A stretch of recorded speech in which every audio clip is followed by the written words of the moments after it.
Hey, Lucas. We're just getting out of the gate here. Got the 2 ducks. There's more coming. Yeah, we gotta get more of these guys. You're always the first one. The last couple days you have been. Hey, Nicholas. We're duck fishing right now. Hey, Professor. All the ducks are coming from that side too. Good. It's like recruiting an army. Yeah, we gotta recruit an army here. This one already ate some hand bread. Okay, I'm protesting the numbers here. There are 3 people commenting, yet it says only 2 people are here. I ask if you're going live just before you go live. Feels odd. Lucas, can you let the Discord know? Thanks, Nicholas, and Internet, and Professor. Now 4 people are commenting, and yet saying only 2 people are on. Nope. There you go. There you go. You guys want some fun ducks? Well, we gotta... Yeah, the YouTube counter is kind of whack. Now it says only 1 person's here.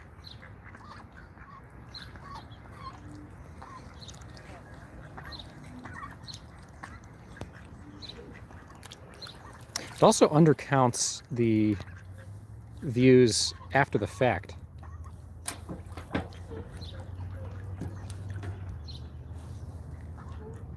Oh, looks like some rock ducks over there.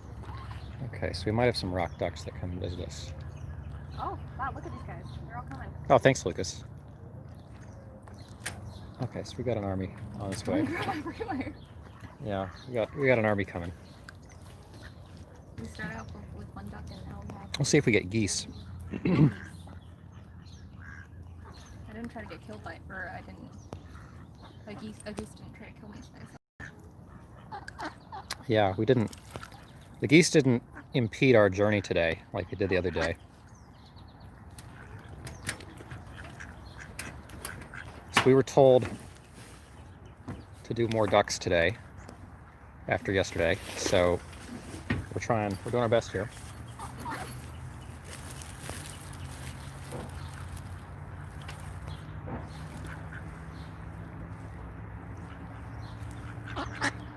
Yeah?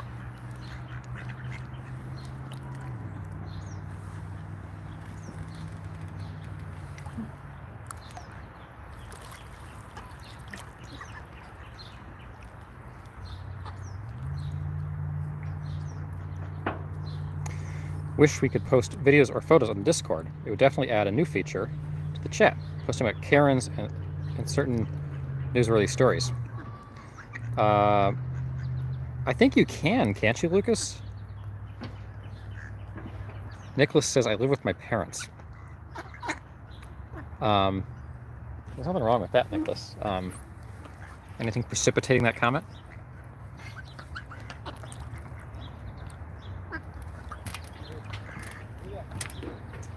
You tried. I know there's definitely... There might be different,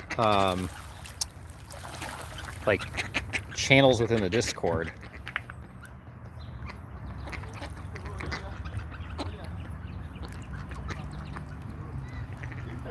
Nicholas, how are your parents doing? They want a pool? That's exciting.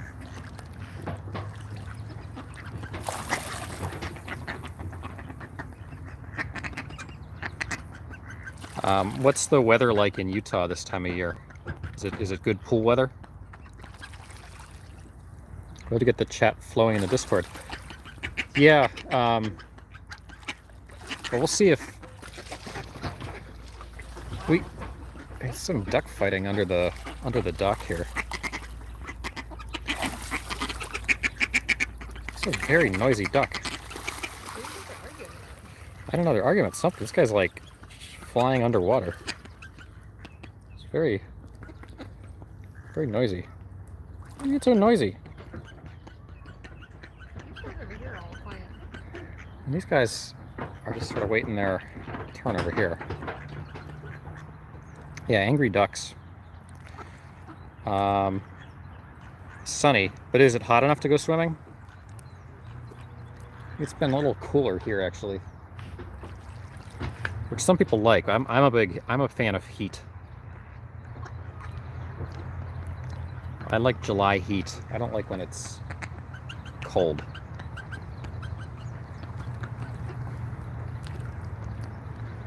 Mighty ducks. Angry ducks or mighty ducks? I think they're angrier than they are mighty.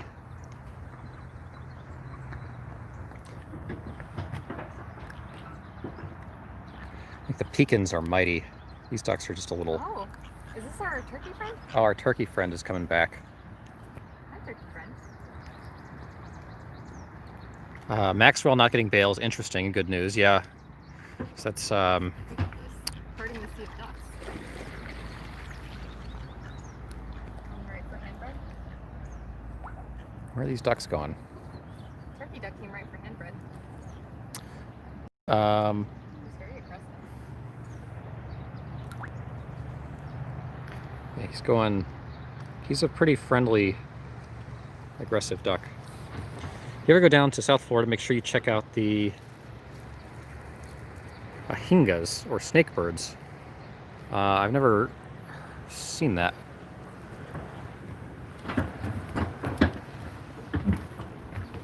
Any more bread?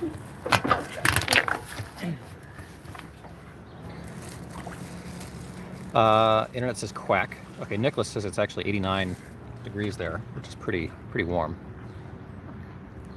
So we got more ducks coming to join the army. And 6 more coming.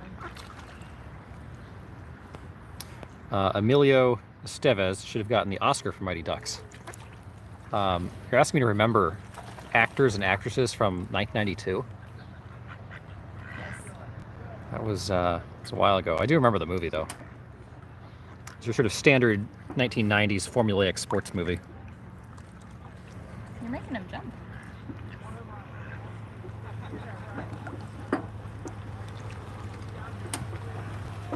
Uh-oh. Got waves coming. Oh, look at this little buck.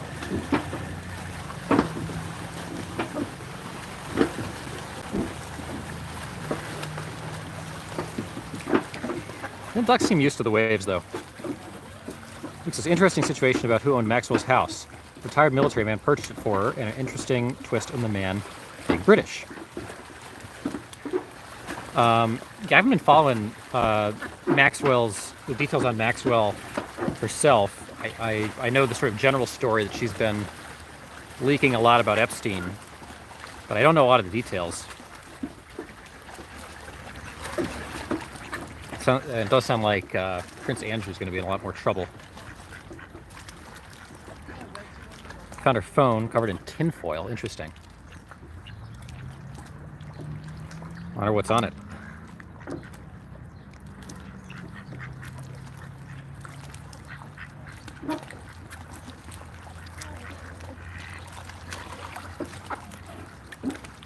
Oh, to jam the signal. Interesting.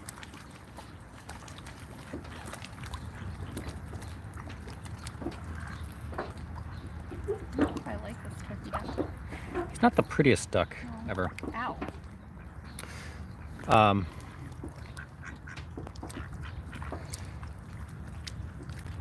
Wonder what the rules are accessing phoning in criminal cases over there. Yeah, I don't know. I don't know, Lucas.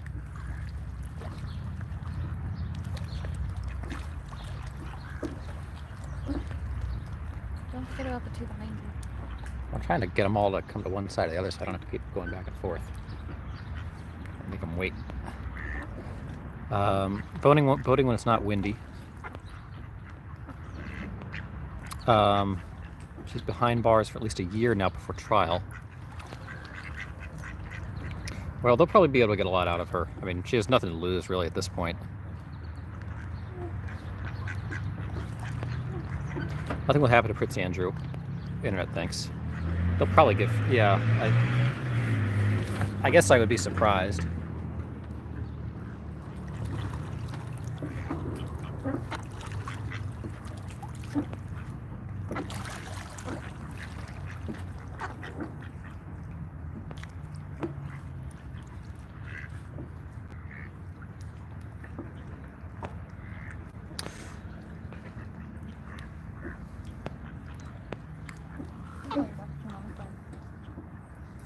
I think some of them are under us still. A couple down here. We just want to be Okay, Nicholas is asking, when did I see you? When did me and Mrs. Land meet?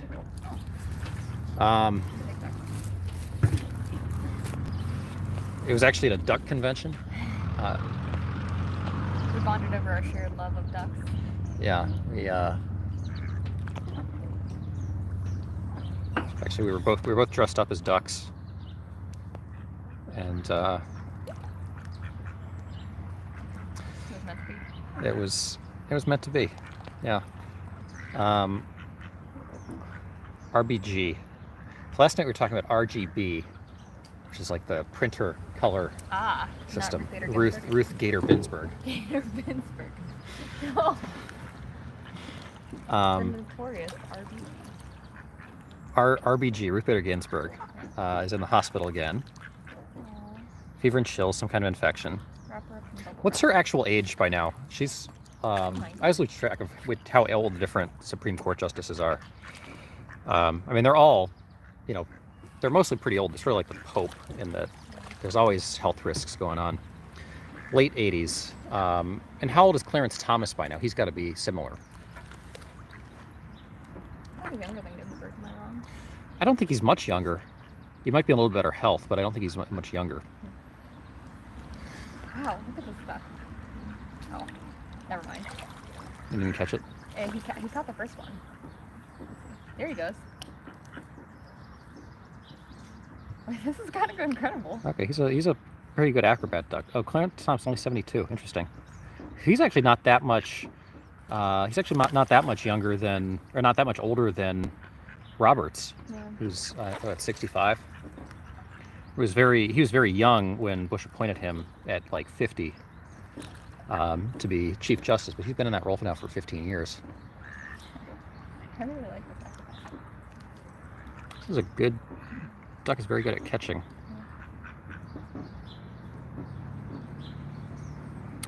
Missed that one. So Nicholas, I will answer your questions. Here, give me a minute. There are a lot of questions. Oh, we're gonna get some other waves here.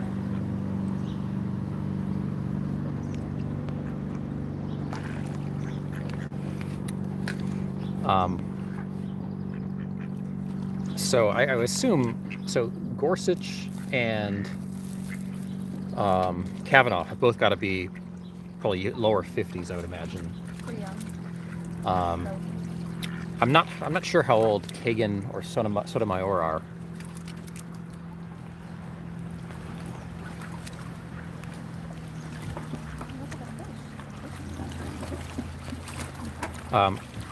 Who is everybody's favorite Supreme Court justice? Current Supreme Court justice? What's the best political radio station in America?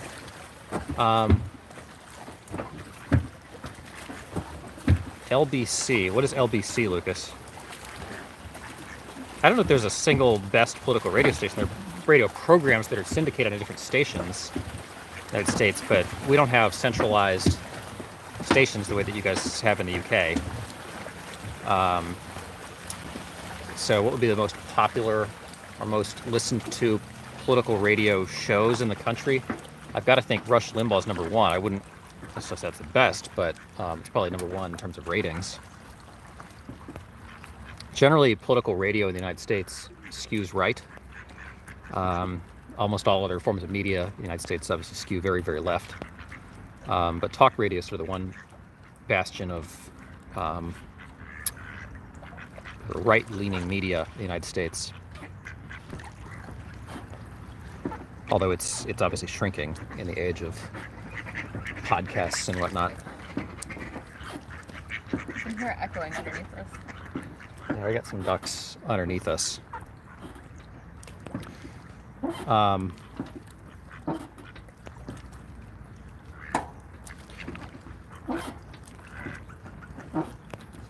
LBC stands for London Broadcasting Company. UK is also not super huge. I don't know how many. I mean, obviously, in the United States, there are a million different radio stations because the country's so spread out. Pretty good to listen to. I mean, we have National Public Radio in the United States. I mean, it is publicly funded. It is pretty boring to listen to, and not particularly nonpartisan. But I mean, it is heavily government funded, although it manages itself independently.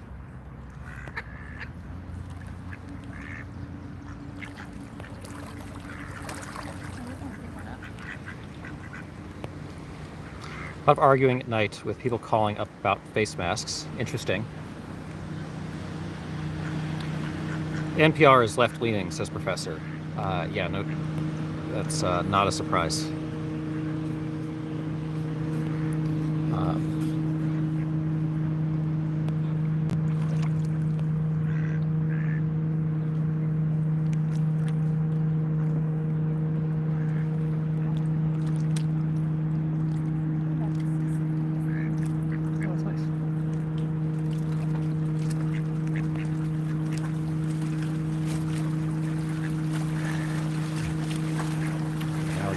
Fix that boat.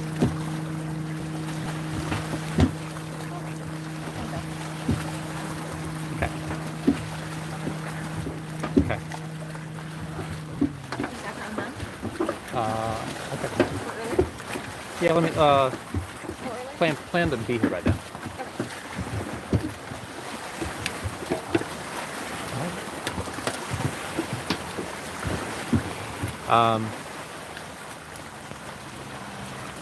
So you guys didn't answer me on the favorite Supreme Court justice.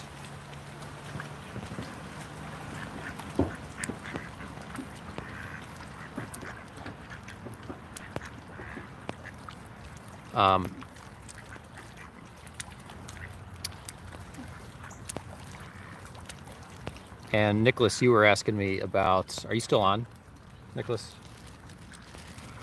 What's the Supreme Court justice, asks Lucas. Professor's internet went down, okay.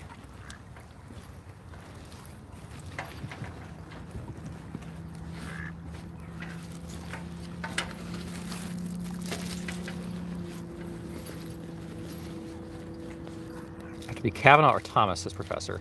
Those are the two probably most reliable. Well, Alito would be probably the most reliably right wing.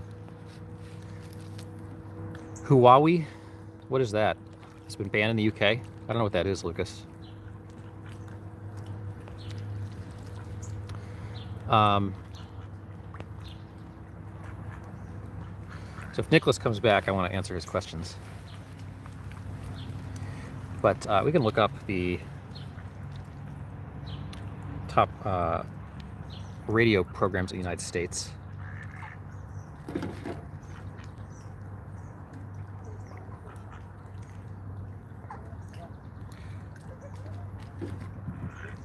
Why is a Chinese company? Oh, Chinese company that sells phones. Okay.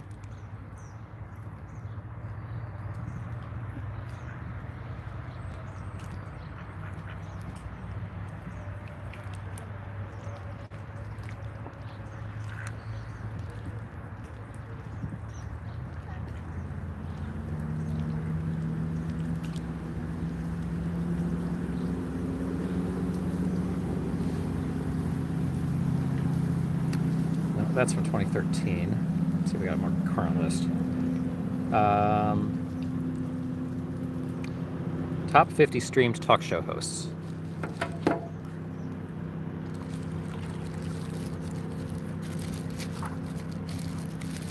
we're going to get some more. A lot of British people not wanting to import American meat. Is that fear of the coronavirus, or what's the deal with the American meat?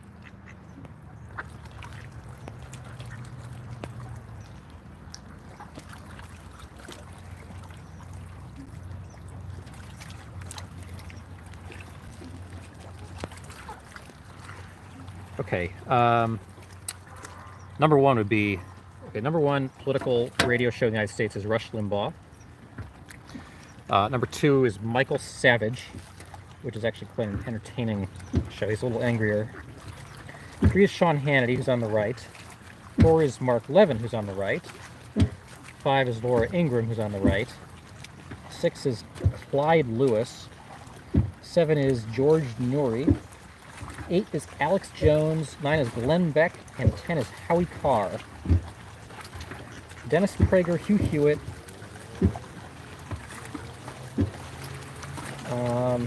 Who else is sitting in here? 16, Mike Gallagher.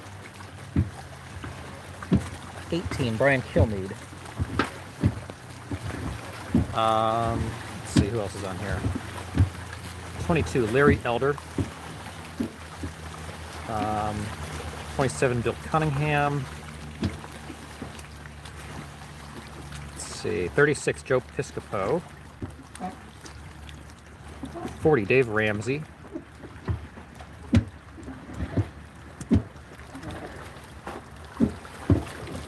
Yeah, most of the top political talk radio is right-leaning. A lot of the audience is truckers. It's a profession that obviously leans to the right. Okay, we don't want mad cow British beef either, says Professor. Lucas says because America's meat is chlorinated. Okay. Is that like a current scandal or is that just a general thing?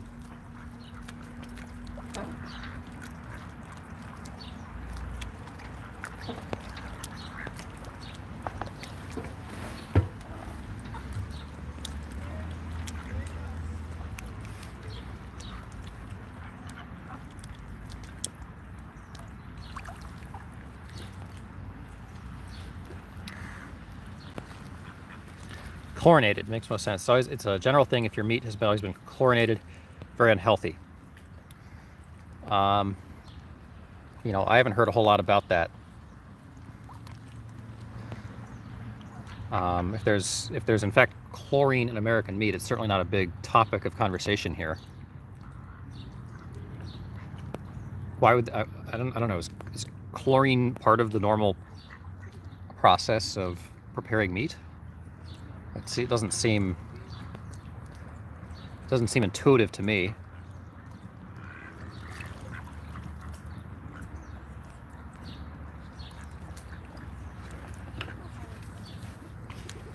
Our meat is no less safe than any others.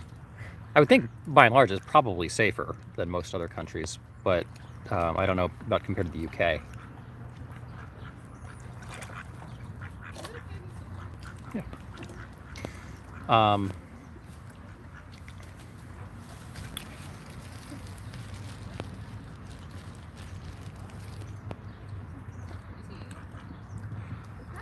So we're going to look up I think chlorine is used to wash chicken to clear it of salmonella and other bacteria. Okay, interesting.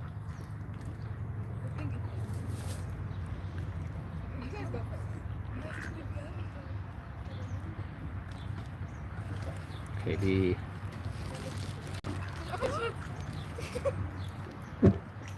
ages of the Supreme Court justices. Samuel Alito is actually 70.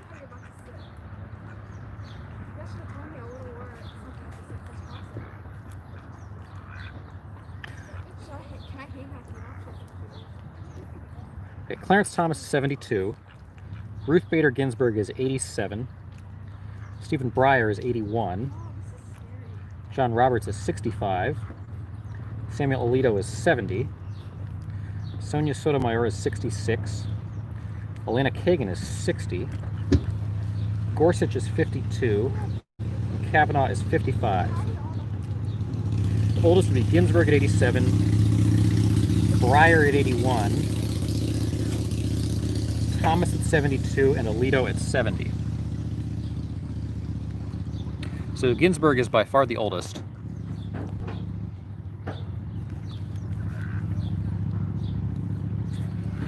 And the two oldest justices are were both appointed by Democratic presidents.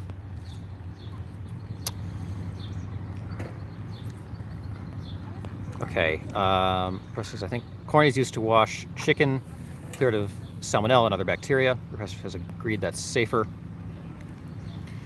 Chlorine used to be used to decontaminate beef. It is not allowed anymore in the United States. Interesting. We had to brand British beef because of the mad cow outbreak. That was a while ago, though. That was quite a few years.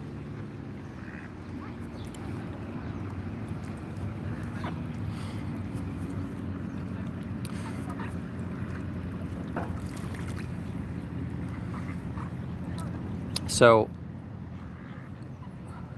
the only person we got a response from on the Supreme Court justices, I think, was Professor.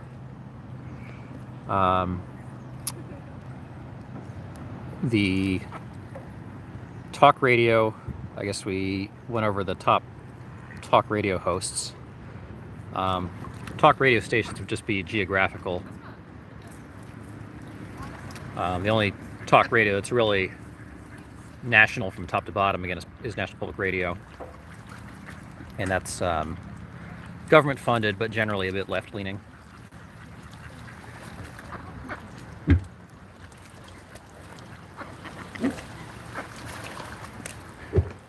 The Washington Redskins apparently are still without a name today. Apparently there is a lawsuit right now in the naming of the Washington Redskins, or the renaming of the Washington Redskins. There's a guy in Virginia, some kind of, I'm not sure, a real estate guy or something, that has over the course of several years trademarked a whole bunch of the different potential Redskins names, and basically has been managing those trademarks by setting up basically shell websites. So if you Google online, you can find the website of the theoretical Washington Warriors football team, and it's this like really kind of pathetic fake football team website. It talks about how many points you get for different kinds of scoring in football. It talks about basically the team who wins is the team that scores more points, and basically other sort of completely nonsensical content like that. And the Washington Redskins are embroiled in a dispute, apparently over their preferred name, which is one of the names that the this guy has trademarked, and therefore they can't yet use that name. So as soon as they are able to resolve that, presumably by paying the guy a bunch of money, they will be able to, or suing him for lack of like full use of the trademark, then they'll be able to announce their actual new name. Okay, chlorinated chicken or hormone-treated beef, both are illegal under UK law, says Lucas. The mad cow outbreak was naturally caused. It isn't something done to the cows like in America. Well, either way, it would represent a lack of safety to the general public. I can't imagine chlorine would still be used in beef. I had some family that used to work at like a generation or two back, or actually really one generation back, worked at a slaughterhouse in the United States, and you know, hearing them talk about the preparation of beef at the slaughterhouse circa the 60s and 70s is pretty remarkable compared to kind of the standards that you would think would be on a slaughterhouse today. Very, very low hygiene standards. The beef would be just sort of packed by hand with salt, and that it would be basically just thrown in the back of a pickup truck with no padding or anything down, or no sort of hygiene treatments. And sort of the expectation was that when you cook it, that would, you know, do away with any other contaminants in the meat. But clearly, those standards have changed a lot.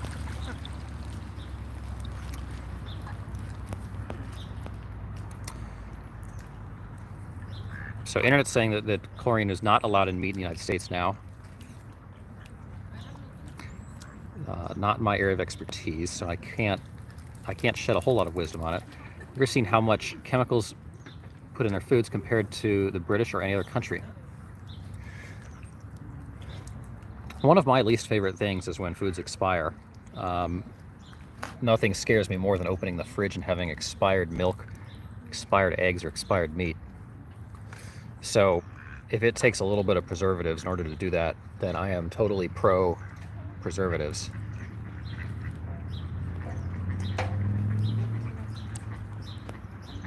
These McDonald's chips are packed with chemicals. The fries, McDonald's everything is packed with chemicals in order to preserve it. That's why you can basically preserve a McDonald's burger for weeks or years.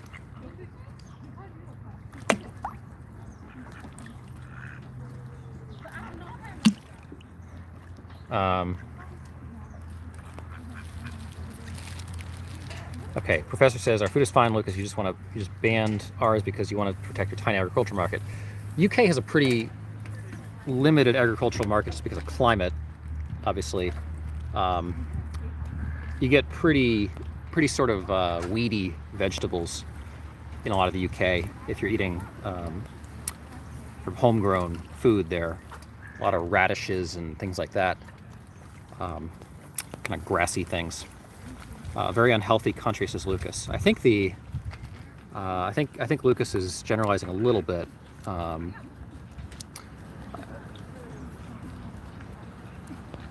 I need to look up the obesity rates by country. But U.S. is nowhere near the #1 on that list anymore. There was a time when the U.S. was well ahead, but not these days. Let's see.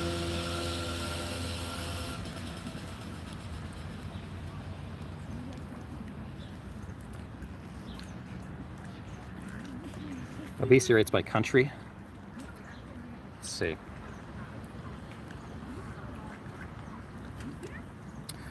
Okay. Let's see. Major countries. Kuwait would be 38%. They had the U.S. at 36%. Saudi Arabia is around 36%. Jordan is around 36%. Qatar 35%. Libya 33%. Turkey 32%. The Bahamas 32%. Canada 29%. Australia 29%. Mexico 29%. South Africa 28%. United Kingdom 28%.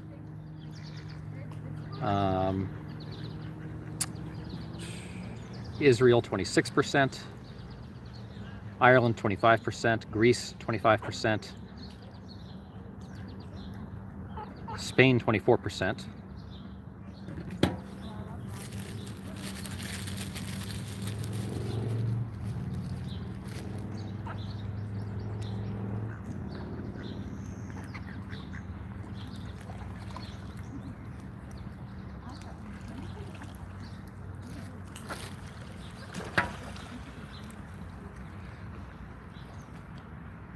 Germany 23%. Iceland 22%. Belgium 22%. France 22%. Netherlands 21%. The least obese country in the world is Vietnam at 2%.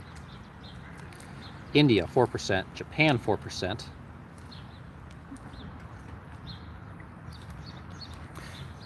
Yeah, UK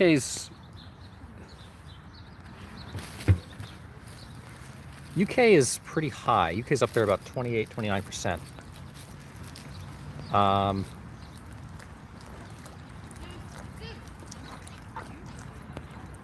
UK is about 28, 29%. US is around 36%.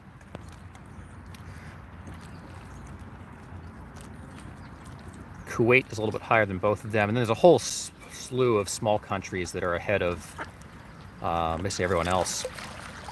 Hard to make a whole lot of assumptions about really small countries.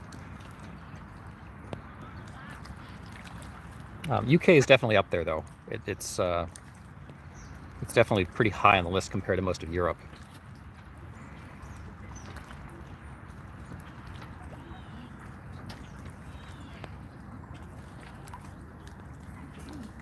But is doing a little bit better than the United States, it looks like. Ever so slightly. A lot of these countries have caught up. A lot of the trends that drove... I think America's a little bit ahead of the curve because America has sort of... America's on the decline in terms of obesity, actually. A lot of these other countries, I think, are still rising. It's pretty amazing the trends toward healthy eating that's emerged over the last 10 or 15 years.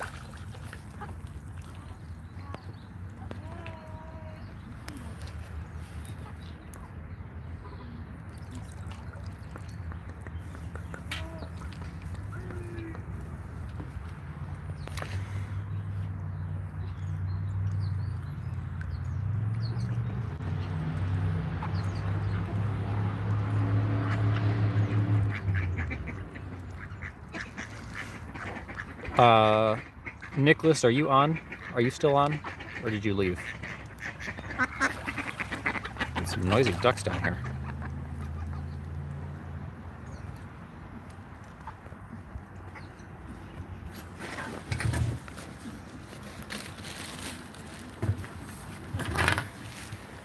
Looks like Nicholas may have left us. 137,000.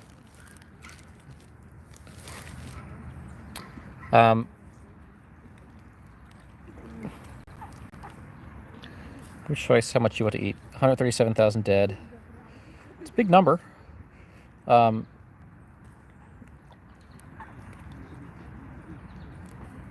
other day we went over the death rates both by state and then by age, and it continues to be at the overwhelming plurality of deaths in the United States are in the Northeast corridor there around New York.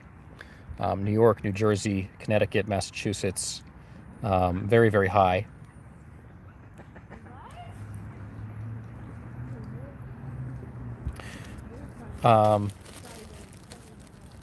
Hasn't spread yet to other states. It's in other states. Lower population density, I think, has prevented it from spreading more in a lot of places. Internet says UK have more people die per million from coronavirus than the US. Why are you so anti-American tonight? Internet says yes, God, yes, good point. Luke says I'm not anti-American. You bit me. Why are you biting?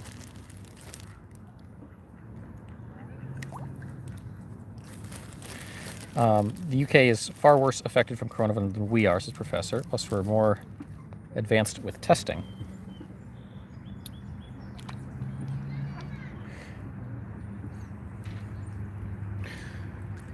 Well, I hope somebody figures out a vaccine or some kind of way to, address the coronavirus. And I would assume that will come from an American pharmaceutical company, but I don't know that for sure. Somehow we've got to find a way to be able to effectively reopen our society without putting a lot of people at risk. And right now, I don't know what the end game is, because it feels like we're just going to keep shutting down and shutting down and shutting down. And this will very soon start to really severely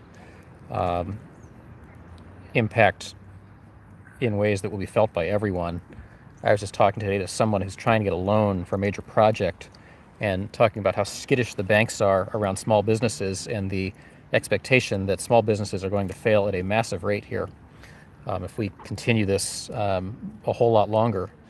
And, this is going to affect everyone in a huge way. This is going to be not a short-term recession.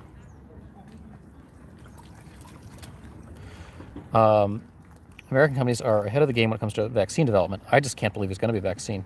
Coronavirus affects your organs, even if it doesn't do much harm.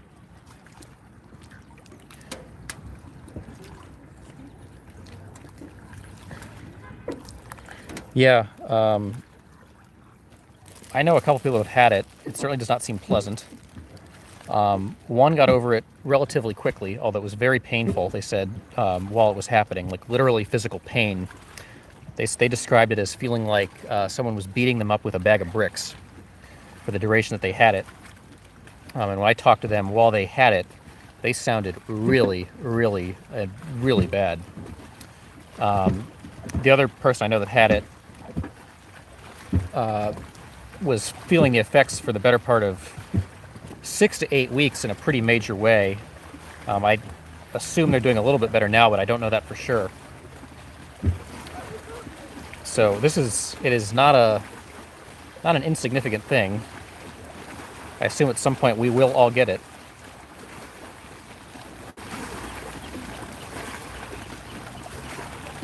And it seems to affect everyone so differently. And nobody seems to really know what the long-term effects are. But clearly there are some. And, it doesn't seem pleasant.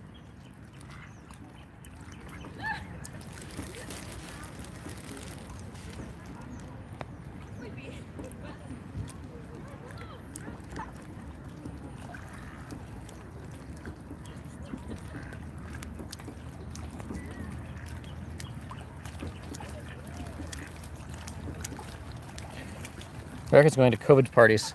There were a couple stories of some really irresponsible parties. I was just reading about one in Texas where a bunch of people got together to basically hang out with somebody that had been diagnosed with COVID for the stated purpose to see if it was real and if they would catch it.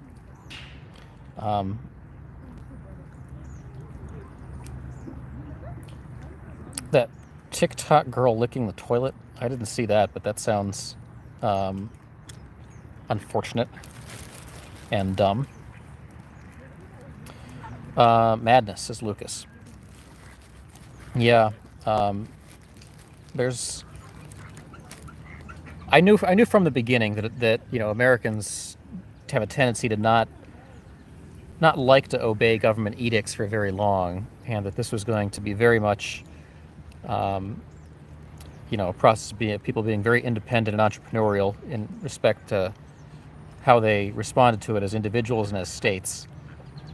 And we're seeing all range of responses. And how quickly it's become politicized is quite interesting.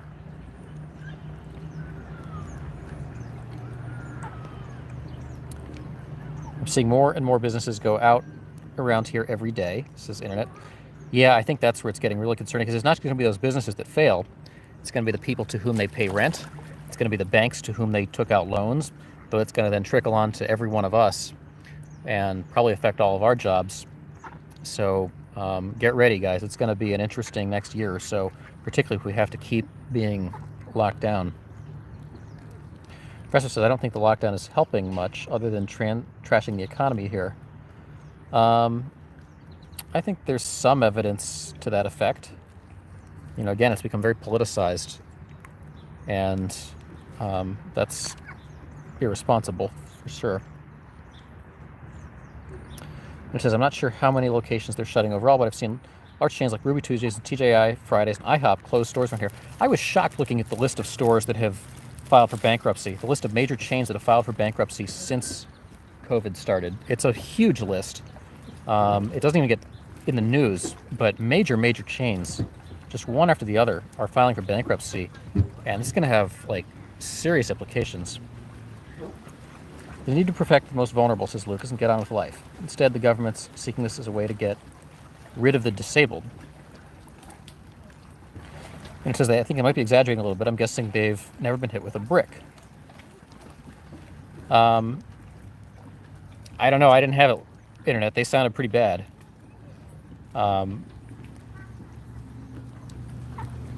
They said it was like physical pain. That was what the main thing they felt was just physical pain.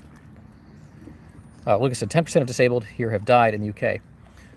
Yeah, I think the death rate is like 13% if you have an underlying cardiovascular condition, and then around 6 to 8% if you have a lot of other cancers and other things like that. In the United States, obviously a lot of those people are elderly. Death rate over 80 years old is around 14, 15%. Below that, it falls off pretty dramatically down to 3 or 4% by the time you're in your 60s, and then pretty negligible below that. Internet says, Professor says lots of exaggerations and false positives as well. Yeah, how they're keeping track of the COVID deaths is another question mark in the United States. Year-on-year deaths overall are not particularly up. And the extent to which they're counting things as COVID is a question mark. Internet says between 1,500 and 2,500 new cases here in North Carolina for the last couple of weeks, but yesterday only 2 people died. Lucas has a complex heart disease. I would sadly die of it. Well, I hope that's not true, Lucas. I would say even for the most vulnerable population, the death rate is not extremely high.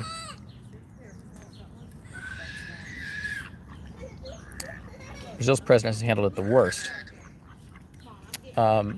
Yeah, I think a lot of people are wondering when it hits South America and some other places. Internet.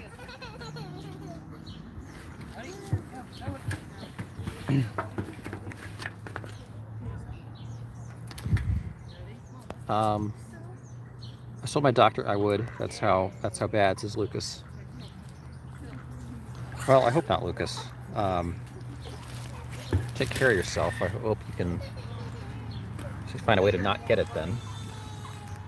Hey, Nicholas, you're back. So Nicholas was asking before. Yeah, internet, I was wondering the same thing.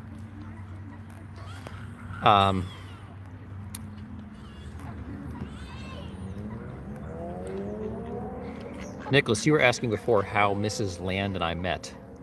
That is not a particularly remarkable story.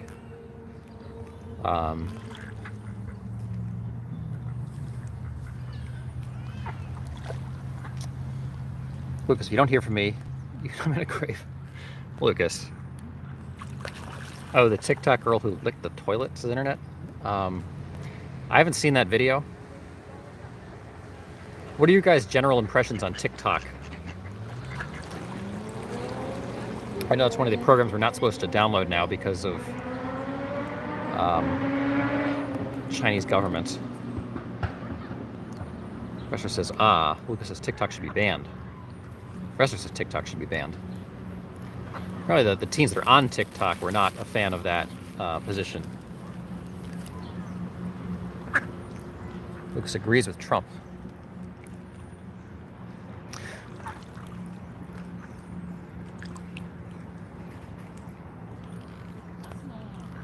Bob says, I spoke with my doctor yesterday. He believes we had cases here in the U.S. back as early November. I've heard a lot of stories about that, of people who think they had it in October, November of last year. Interesting accounts. You know, some of those people I think are testing positive for antibodies now. Very interesting. Okay, Nicholas was swimming in his family pool. Nicholas, I'm jealous of you. I'm usually a huge swimmer in the summertime. Of course, I live in a condo building, and our swimming pool is not open this year. So I wish I could go swimming this year. To this point, it has not been open. Professor's asking Lucas if he's woke. TikTok bad, Bob White says. Internet, I'm not doubting that it was bad. I've had the flu pretty bad, and I had the cruise ship virus once. I thought I was going to die. Is that the norovirus thing? Is that the cruise ship one? Nicholas is playing baseball in your pool. Baseball? Like actual baseball, or like baseball with like baseball with kickboards and tennis balls is a lot of fun in the swimming pool, going back.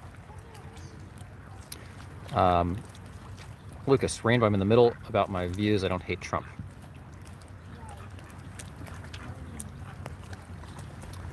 Tennis balls, okay. What kind of bat? Professor, I've had a really bad flu back in November, really congested and all. So you think your flu was the coronavirus? Have you asked your doctor that, Professor? A small bat. Okay. Well, I've always been a big fan of baseball in the pool. Problem is, when you're in a public pool, sometimes it's tough. Lifeguards don't seem to always enjoy people doing that. Okay, Professor recovers, and that was that. Lucas says, Nicholas, don't get your phone wet. Yeah, don't get your phone wet. Although sometimes phones survive a little dip in the water. I was trying to be careful of that out here. Internet's cat had a cold in January. Is your cat doing okay, Nicholas, or Internet?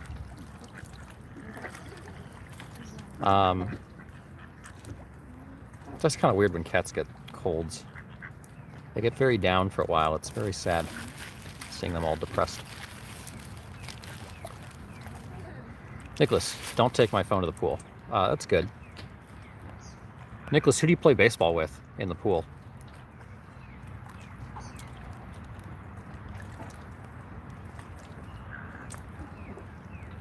Normally in the summer I swim like up to 2 miles a day. Your dad, okay.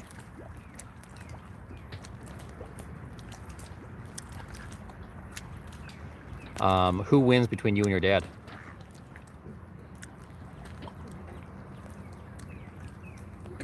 $138 dead. of COVID in the UK.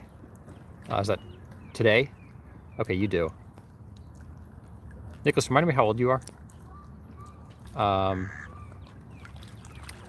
Yeah, we were checking the country by country stats. It feels like it's kind of become a fruitless exercise to look at the day-on-day cases and deaths, but they're up there. 21. Okay.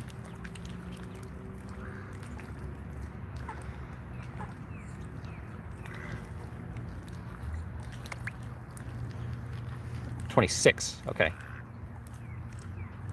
It's going to spread either way, says Lucas. Yeah, I feel like we're probably all going to get this at some point.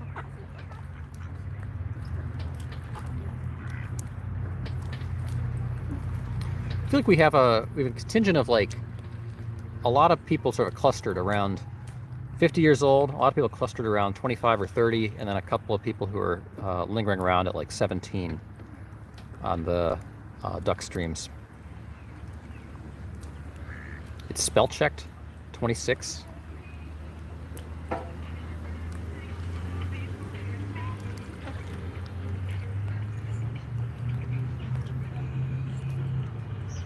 Surprised we have no Patrick today. I thought we went to see ducks because people had requested ducks today.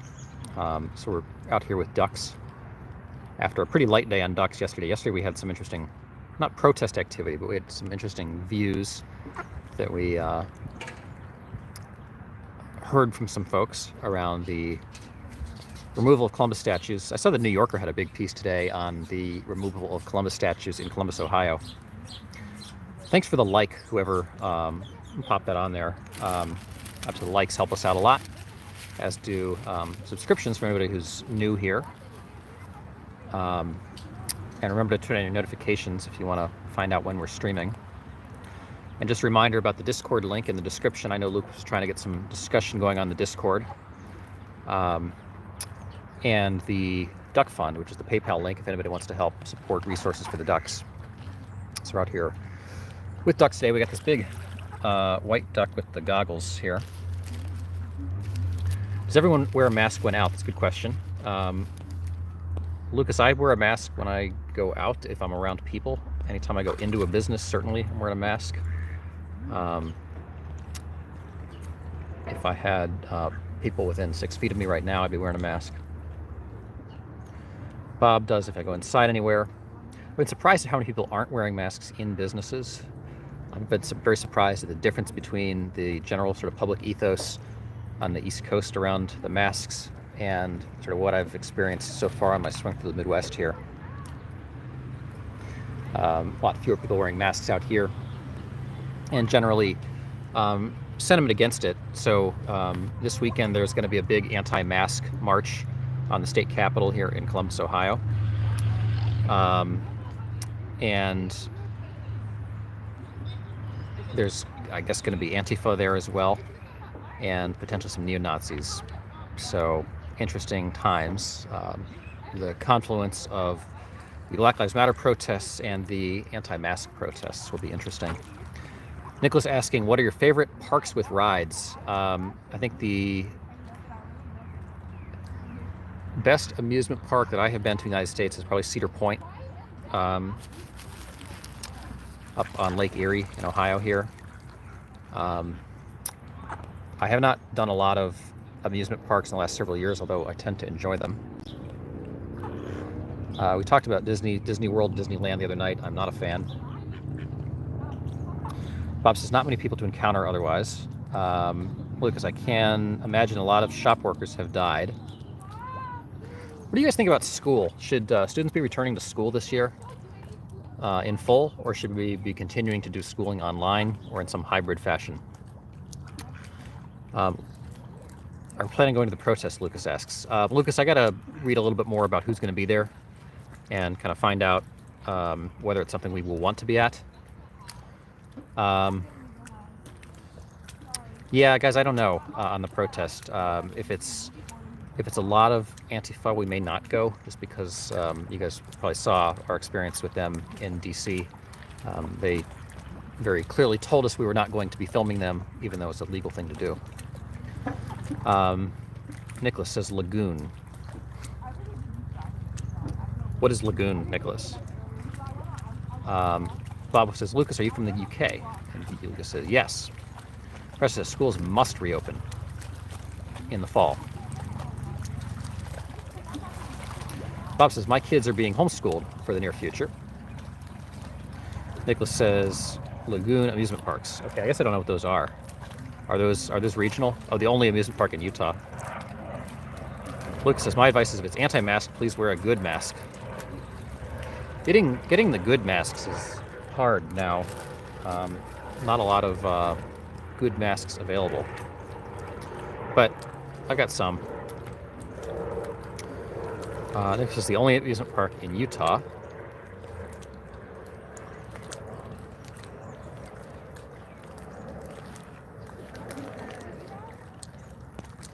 It's like a Six Flags. Yeah, Six Flags are kind of ubiquitous, but pretty good.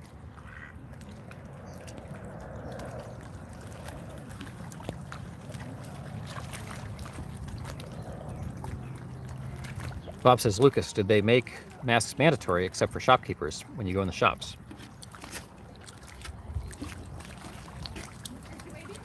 I've been seeing a lot of people sort of misusing masks in shops. Lucas says, my dad has a builder's mask. 3M shame I couldn't send you one. Yeah, those have been really impossible to get since back at the beginning of the virus. I've been tracking to see if there are places I could get one of those N95 masks, and they just seem almost impossible to get.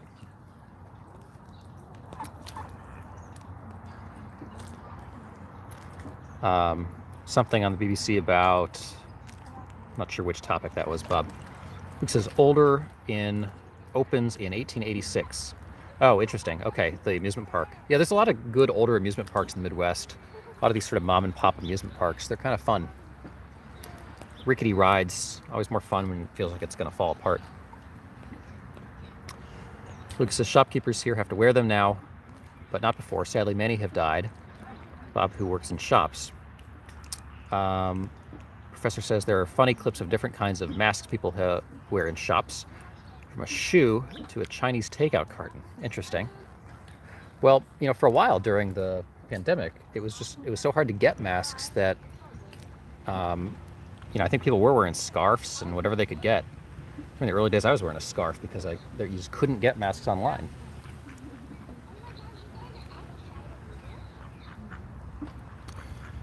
Bob says the masks. Okay.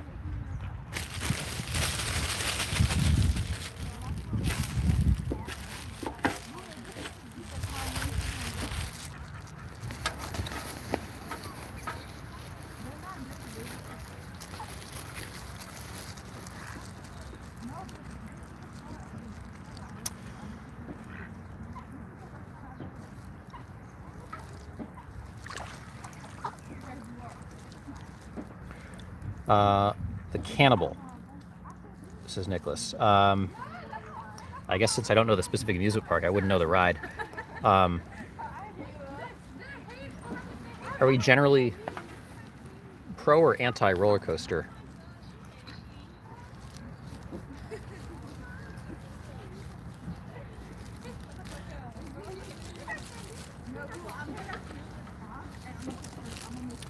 The Cannibal at News.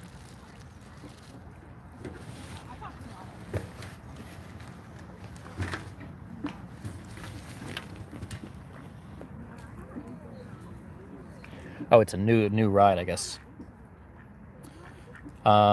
It's been so long since I really paid any attention to some of the new big amusement parks developments. There's a huge YouTube subculture of amusement park people, and a lot of people doing these point of view roller coaster rides on YouTube. It's a very interesting sort of subculture. I don't know how they affix the cameras to themselves, but it's kind of interesting. You can go tour every amusement park.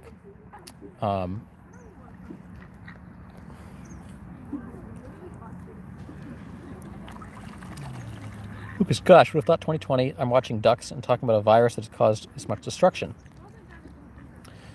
Well, I think we knew a pandemic was going to come at some point. I remember the bird flu in 2005 was a big scare around that. but it didn't really go anywhere. And I guess for that reason, I kind of thought this one wasn't going to go anywhere either.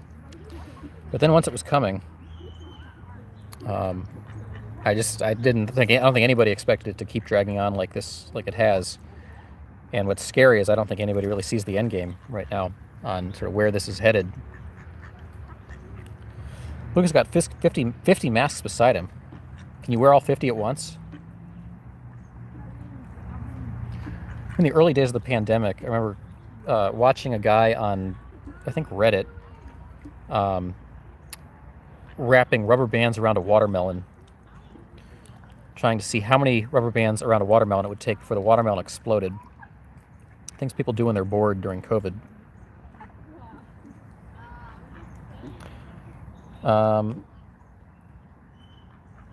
Hey, Liquid.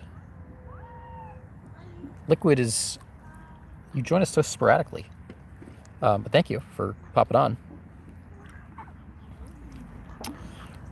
Lucas will try and cost it in the Discord. So we had a day yesterday. We were kind of moving around a lot. So today we thought we'd do sort of more of a gentler Ducks Day. We had an interesting encounter with a lady yesterday who had some choice words on the removal of the Columbus statue here in Columbus. Well, Nicholas, thanks for joining us. We've only been doing these duck streams for, I don't know, a month and a half or so. So you're not that much newer to it than we are. But thanks for joining and subscribing, Nicholas. And welcome back, Liquid. Professor says she was cool. Oh, the lady yesterday. We didn't find the megaphone lady. I do want to go back down there and see if we can find her. Maybe we'll do that tomorrow. She's supposed to be down there every day from 7 to 10 p.m. in front of the police headquarters, kind of berating the police and reading from different books. So I'm not sure what her deal is. I wonder if we could even talk to her and kind of figure out what's going on with her. If she would be willing to speak to us. There was a whole feature in the newspaper locally here yesterday about her. So one of these days we will have to try to find the megaphone lady, yeah. She might not have spawned. I don't know if she was there yesterday or not. She was not in any of the locations that we looked around the police headquarters. From the Matrix, okay.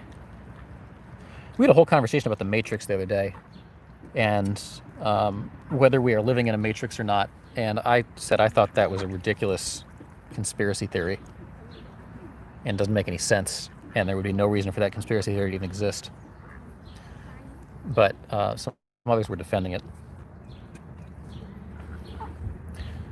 So, like I said, we're going to have the anti-mask protest this weekend.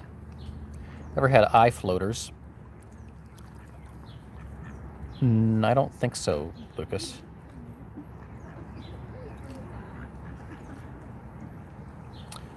Oh, thanks, Nicholas.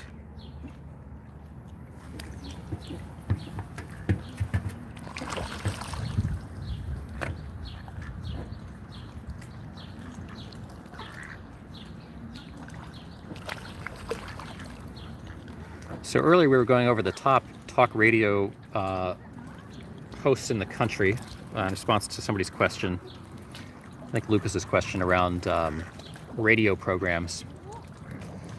We're also looking at the ages of the Supreme Court justices, given that I guess Ruth Bader Ginsburg is back in the hospital.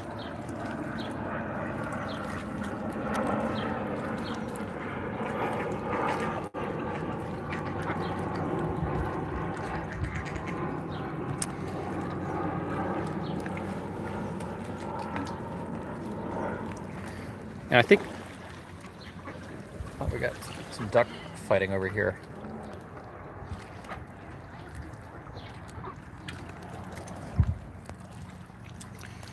In a little bit, I think we're going to look up some of the top beers in the United States.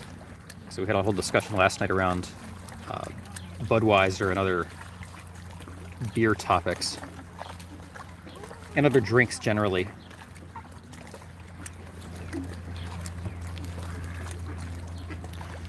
But let me know what else you guys want to talk about, because we are game for pretty much anything. I'm going to look up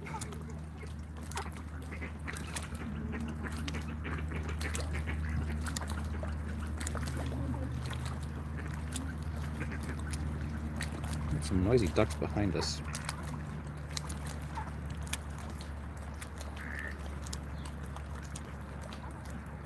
There was an editorial today in the Los Angeles Times about canceling the Star Spangled Banner and finding a new national anthem for the United States. I'm not particularly sure why. Nicholas says, why did cows cross the road? Probably to get to the other side.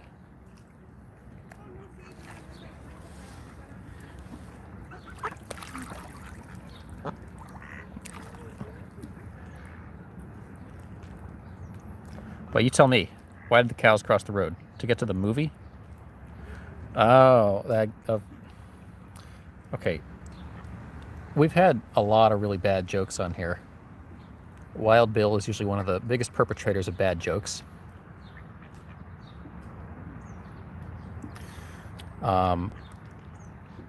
But that is definitely up there. Bad jokes. But thank you, Nicholas.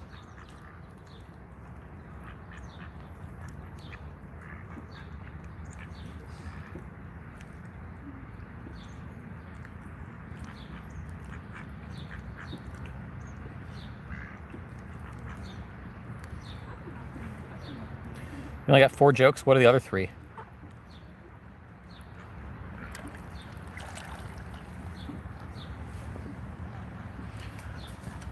We could probably do a jokes day.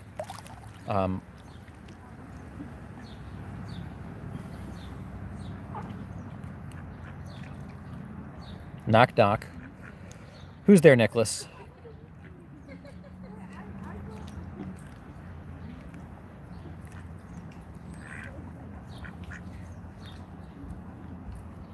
Boo. Boo hoo. I don't know. What's the answer, Nicholas? Boo what? Oh, Bob's kids like the cow joke. Are your kids watching this with you, Bob? Because if so, I'm very pleased that we have kids in the audience. I've gone too far, but I want my beloved UNC Tar Heels to change their name. This is internet.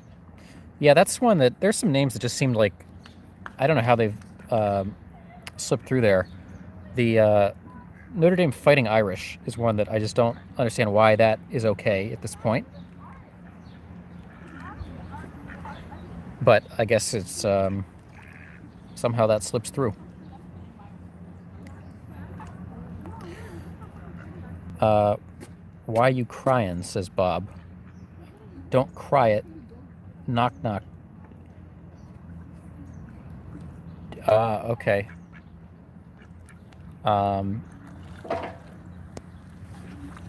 Yeah, Nicholas, that was, I think, actually worse than the first one.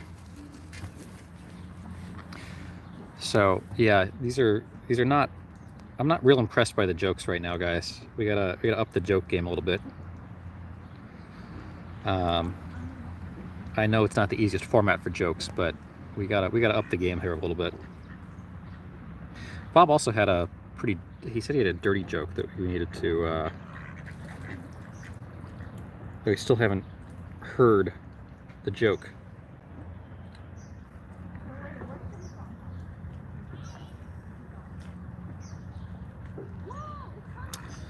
Let's see here. Oh, we're gonna get some waves here. Internet. You can tell it, but I'm not gonna endorse it.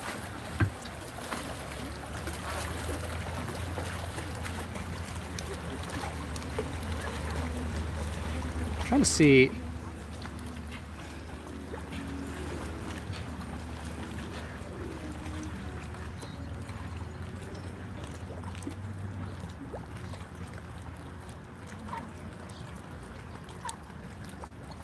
See if I can take a little walk here.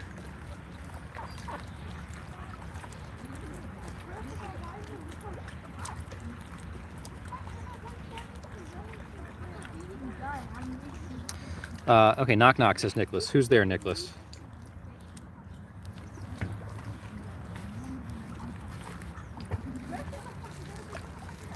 Okay, what's easier to unload? A truckload of watermelons or a truckload of dead pig? Oh, goodness, internet.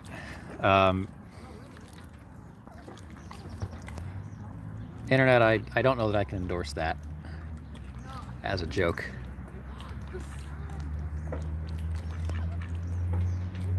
Bill owes the joke. I don't tell jokes often. I'm bad at it.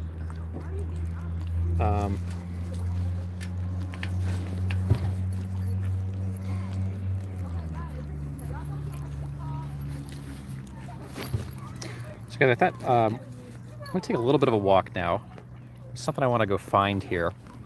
I want to do it before it gets too dark.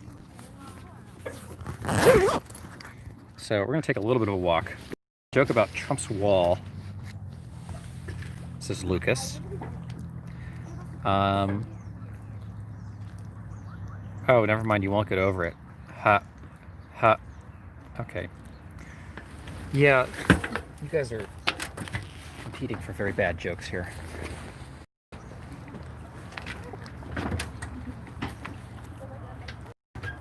Okay, I'm going to leave the ducks for a little bit, and we're going to banana. I tell you, I get no respect as internet.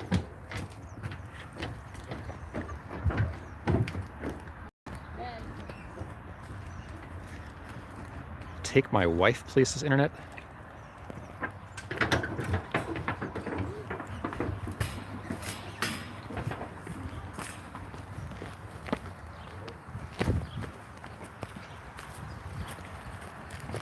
Okay, we're going to take a little bit of a walk this way.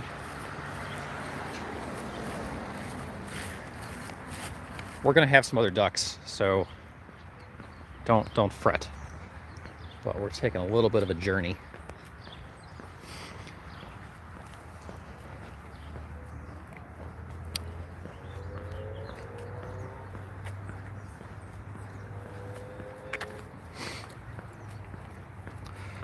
Oh. Rodney Dangerfield jokes? Okay, Nicholas forgot his own jokes.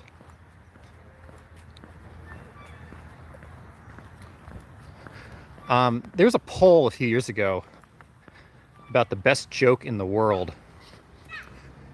Okay, Nicholas says knock knock. Who's there, Nicholas? Going to order an American sweet box.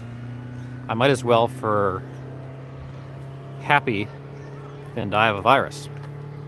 An American sweet box? What is that? Okay, Nicholas says knock knock. Who's there? Banana. Banana who?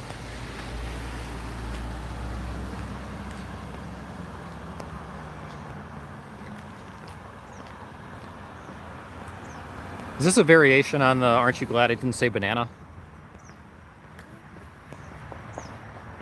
Because it sounds like you did say banana. Box filled with unhealthy U.S. sweets. Unhealthy U.S. sweets. I feel like everywhere has unhealthy sweets, though.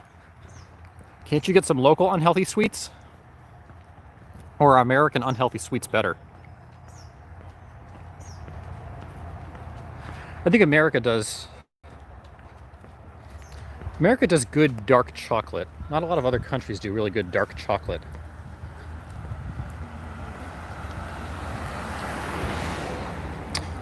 Luz wants to try American candy. It's going to be very sweet. Probably a lot darker than what you're used to if you haven't had it.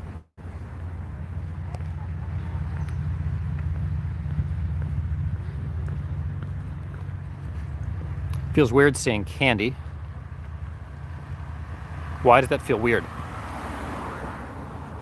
Toblerone. Boy, I don't know. Toblerone is not one that I can endorse. That's like not that good. Have you ever heard of Gilbert Gottfried tell the aristocrat joke? I don't think I have, internet. Okay, Nicholas's birthday was June 29th, 1994. What zodiac sign does that make you, Nicholas? Is that a what is June? We just say sweets. Sweets. I guess sweets would imply things that go beyond candy. I guess I would take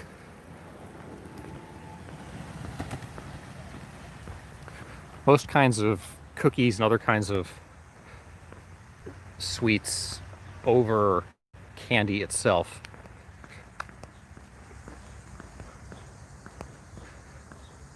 I guess it's hard ranking desserts. But I would put brownies probably in the top 5. Pie, I think, goes in the top 5. I think cheesecake goes slightly outside the top 5. Reese's Peanut Butter Cup, the nation's most perfect foods to the internet. I think you said that yesterday. I don't agree. I think there are a lot better foods than that. And I think peanut butter is sort of a cheap out for candy. It's not bad. Yeah, it's better than a lot of the other toothpaste-infused candies that are out there. And people that try to fill candies with wafers and coconut and things like that, that's pretty unacceptable. But peanut butter's passable. I think it says it's year of the dog. But what's your zodiac?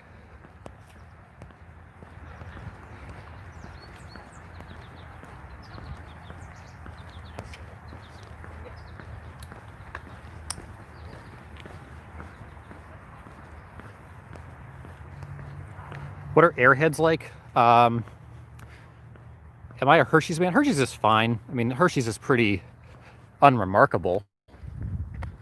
Yeah, I mean, it's fine. Hershey's is like standard chocolate. I've actually had a pretty good session on how to tell good chocolate from bad chocolate. Hershey's, when you break it in half, is going to look very granular, very large sugar crystals. Generally a sign of sort of a lower quality chocolate. So I'm not a huge Hershey's devotee, but it's fine. I would take it over Airheads. Here you get the Whitman samplers. You get stuck with the piece that tastes like toothpaste. Godiva. Godiva's pretty good. I think the more they try to put stuff in them, the worse they get. There's a brand called Russell Stover, which I think is regional to the Midwest. But that is the worst candy I've ever had in my life. They pack that with so much hard, chewy stuff that isn't candy. And I don't know why. I don't know why they feel the need to do that. If they had high quality chocolate, shouldn't that be able to stand on its own?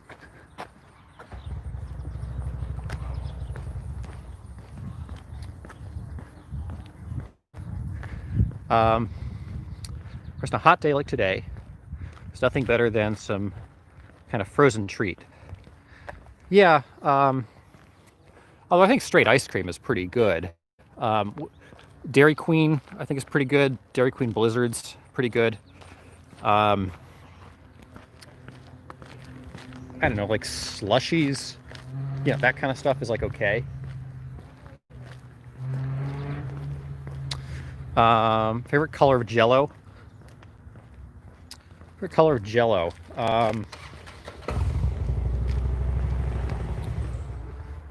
Do the different colors of Jello really taste that different? When I was growing up, we were never allowed to have anything other than cherry Jello. That's pretty much all we had. I was not a huge fan of it. Hey, Mad. Periwinkle? What is that? What is periwinkle?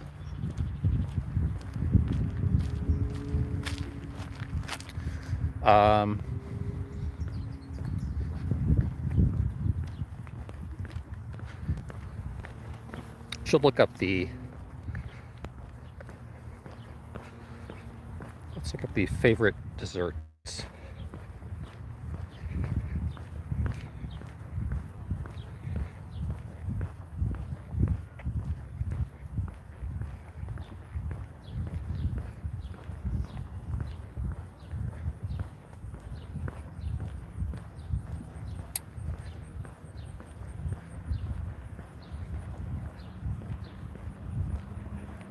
Favorite desserts ranked. Let's see if we can come up with something here.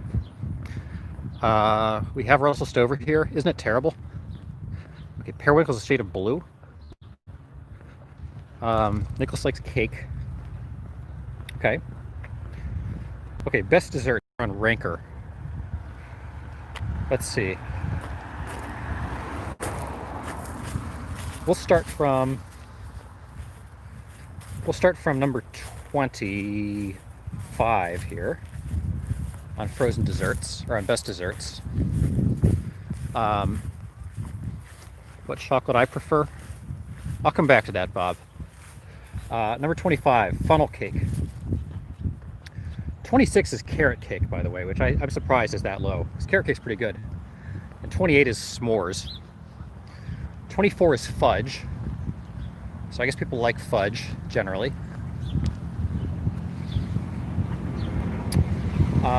23 is birthday cake. Wish I could ask you guys' advice on which American Candy Sweet box should I buy via Amazon. Well, if you have two different ones, Lucas, why don't you post them in the Discord, and we can I think you could actually post a poll on the Discord if you want people to vote on them. 23 is birthday cake. 22 is eclair.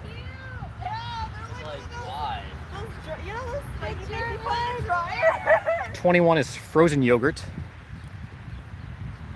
20 is apple pie.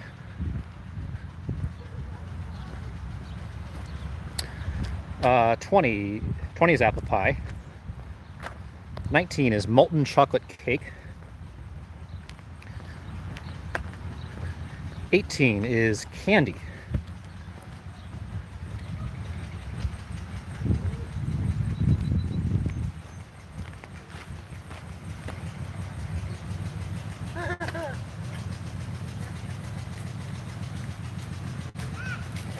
What's up, Ricky? How you doing, buddy?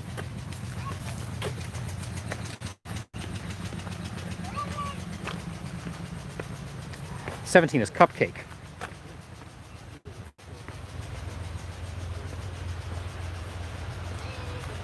Here, you can do that. Go. I have Wow. no grass Okay. going yet.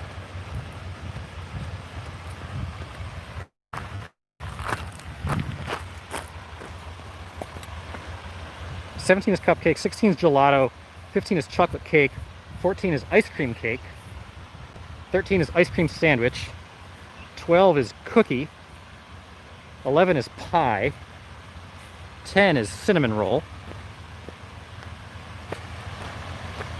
Hey, random. Yeah, it is. Damn. We got a damn. Hey, 9 is sundae.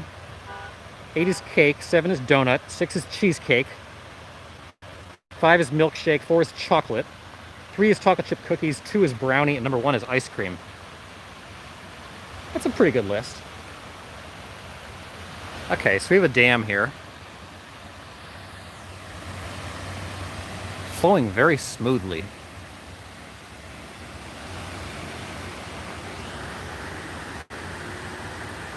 Danger dam. Very generic sounding desserts. I have judged this list and find these results lacking, says Bob. It's a hot dam. Hey, different.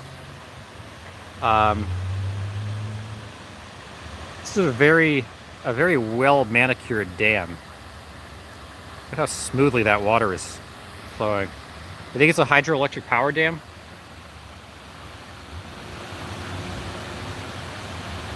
I don't know, maybe. I thought it was pretty much just to navigate grade changes here, but I'm not sure. Looks like they got some stuff here that looks like it could be for some purpose. I don't know what I'm talking about here. I don't know anything about dams, but okay, Nicholas's favorite cereal is Lucky Charms. And it says eclairs are good.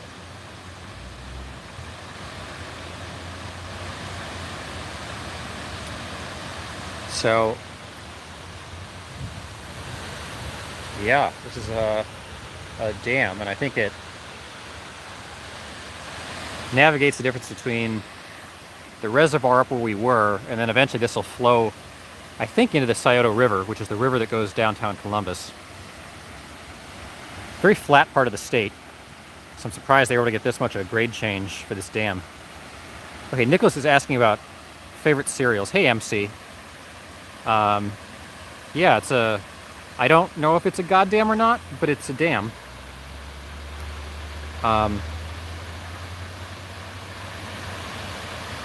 So, yeah, we thought we'd come down and take a look at this dam, and then we'll go back to the ducks here in a moment. Random thinks it could be hydroelectric power. We're not sure. They bring an inflatable. Looks like fun. Actually, this does look like fun. Looks like this could be a lot of fun to ride something down if this were like an amusement park ride. MC, are you referencing the inflatable toy that the lady blew up in the video that I favorited? Somebody was talking about that yesterday. The goddess that was blowing up her whale friend.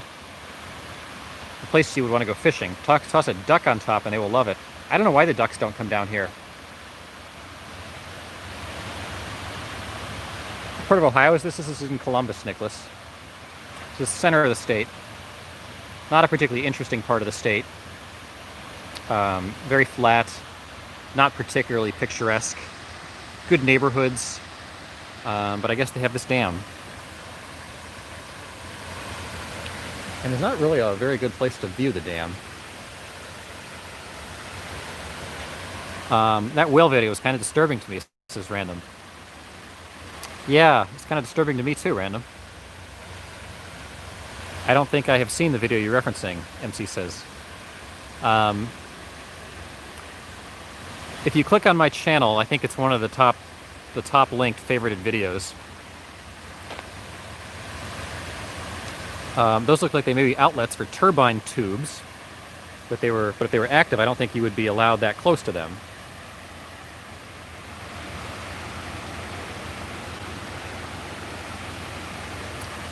Well, I don't know how dams work. I've been to see the Bonneville Dam on the west coast. That one's pretty impressive. The salmon ladder and everything.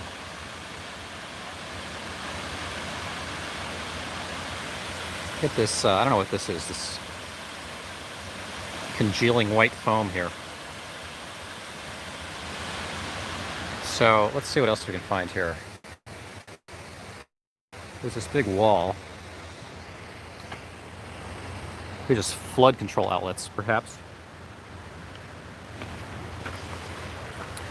Okay, so Nicholas was asking about favorite cereals. If you guys want to find the goddess blowing up her whale friend video, that's on my channel.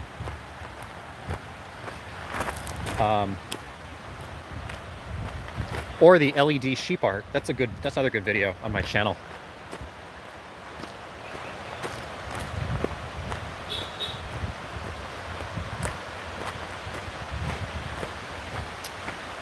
My favorite cereals, Nicholas is asking, I don't like the super sugary ones.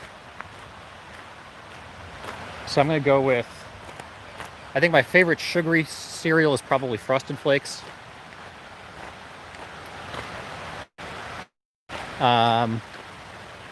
Let's see if it's possible to get down here or not.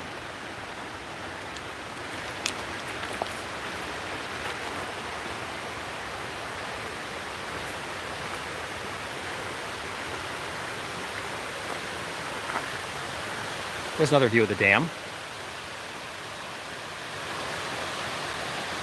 Okay, Nicholas drove by Columbus, Ohio, and my parents own an RV. The video of a whale blowing up a whale got a downvote from me, says MC. Guys, I didn't post the video, I just favorited it. Wow, you own 3 RVs, Nicholas? Okay, here's another view of this dam. Yeah, MC, I think you're missing out on art there.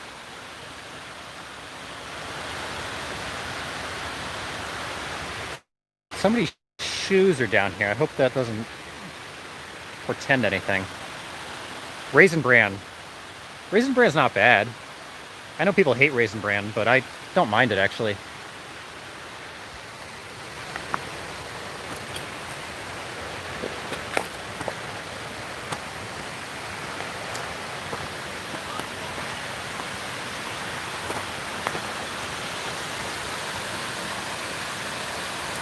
Okay.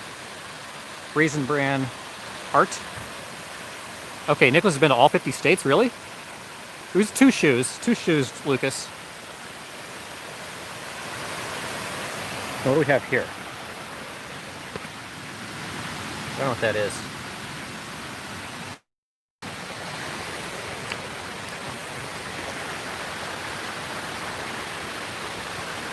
So, quite a view of this dam here. Right down at water level.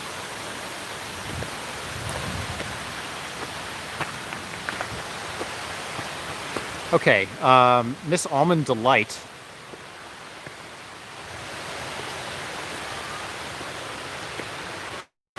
I don't think I've ever seen Almond Delight. Okay, Nicholas did watch.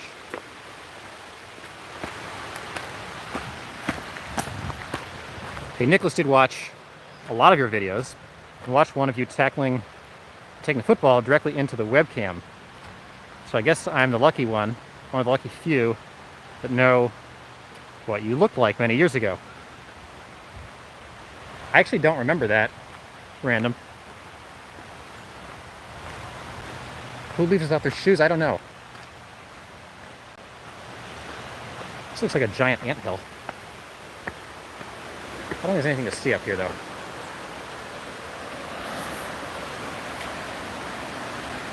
Frost flakes are awesome with strawberries or peaches cut up on them. Probably be pretty sweet. I'm a big fan of Life as just a basic cereal. I think Life is pretty excellent. I could even go very plain and go for like corn flakes with some bananas on them. That'd be like if I'm really in a plain. Yeah, scenic overlook, guys. This is really wanting for a scenic overlook here. Stairs right into the trees. Let's see if there's anything this way. Spooky paths here in the middle of the woods. Cracklin' Oat Bran. I don't know. You guys are naming some cereals I haven't heard of.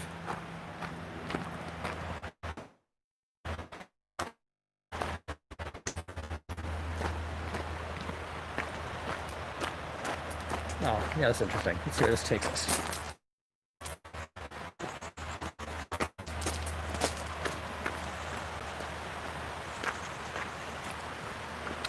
Nicholas drove to 49 states and flew to the 50th state.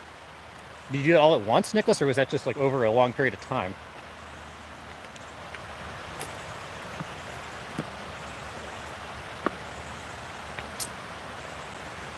All right, so we got some precarious rocks here. Right down to this water's edge. So I guess we're basically at water level. There's another view of the dam. Dam looks bigger from down here. And at Hawaii. Yeah, you probably didn't drive to Hawaii. The water, having come down the dam, is moving pretty briskly here. Although it's pooling out pretty quickly.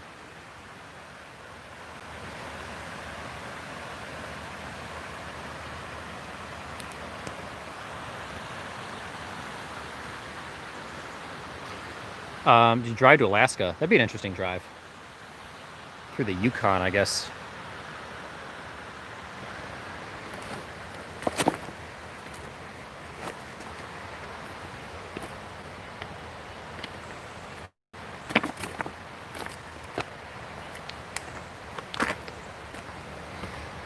Okay. Why this year before COVID? This is Nicholas.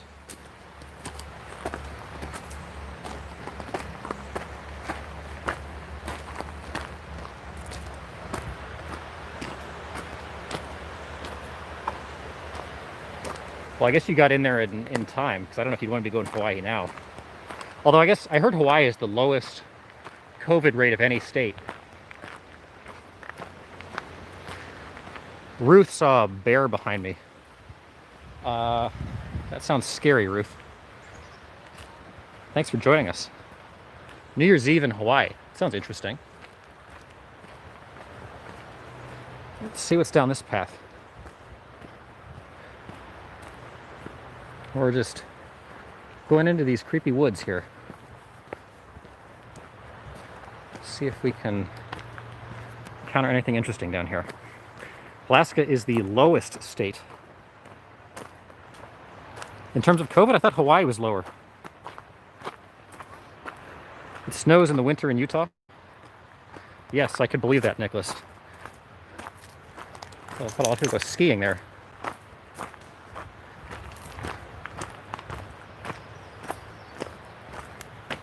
Is this like the Blair Witch Project? Watch me go down a random path in the woods.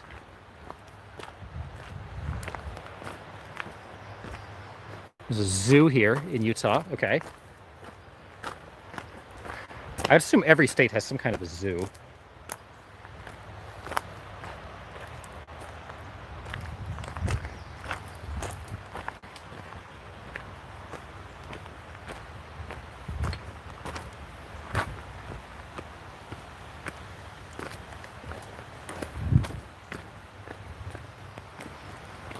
Bob says, islands seem to be fair with COVID. I guess they're easy to control, access and egress. Yeah, as long as you don't get a whole lot of people showing up there, you probably contain it pretty easily.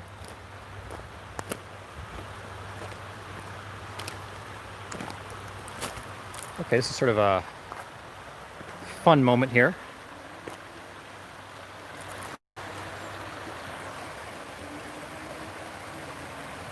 It's called a Hogel Zoo. What's a Hogel Zoo? What's at a Hogel Zoo that's not a regular zoo? I would think those ducks that were trying to get the foot massage the other day at the other place we were hanging out, the Pekins, would like this. I think this gentle rapids here would be nice for them on their feet. Internet, when I went to Myrtle Beach, the only thing that was full were the campgrounds. Interesting.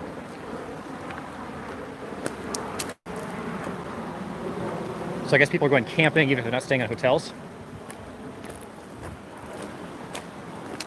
It's the name of the zoo. Okay, but it's just like a regular zoo. I know when I was in Colorado Springs, they have like one of those zoos where you get to see like mountain goats up on these really steep mountainsides. Some interesting mountain animals. Boy, this just goes on.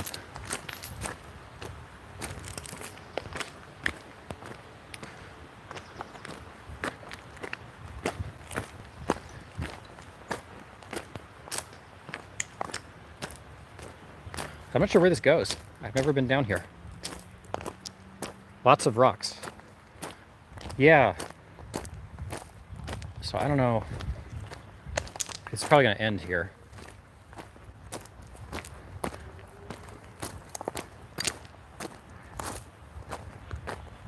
I guess by the time we get down here, it's pretty much entirely,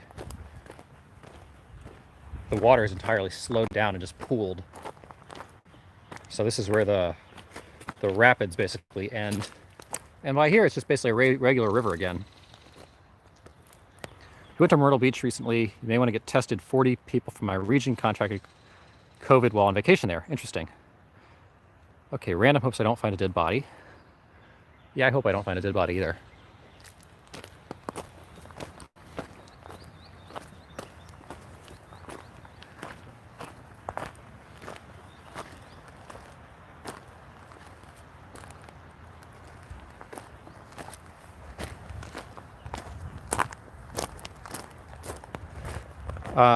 Looking for the shoe owner, asks Bob. Okay, the Great Salt Lake. Yeah, Nicholas, what is there to actually see at the Great Salt Lake? Like, is that actually a good tourist attraction? Okay, there's somebody left a, what is that, not sure, is that a Burger King thing? So there's the view back down the river. We can't even see the dam anymore. We've passed the dam. So, yeah, I don't know if we're going to find the shoe owner.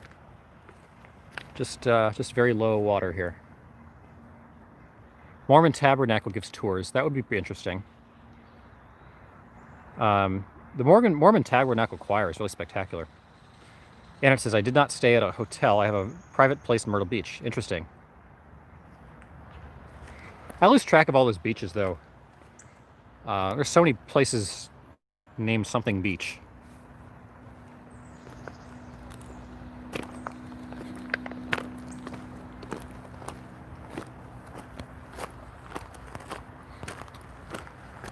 All right, we're gonna head back. I think we're kind of out of... Oh, there's a guy down there, actually. I wonder if that's the shoe guy. The shoes look like those of a very young girl. So I don't know what those are all about.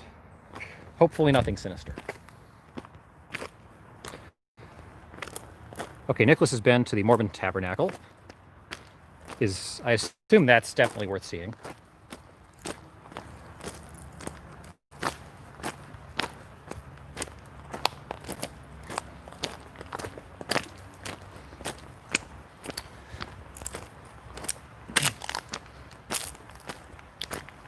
Okay, now I gotta remember how to get out of here. Let's see. Let me go up this way. See if this works. I don't really want to be trapped down here with the creepy river. So we'll go back this direction. I guess we could keep walking. See where this takes us. So we're gonna keep going. Uh-oh. Huh, okay.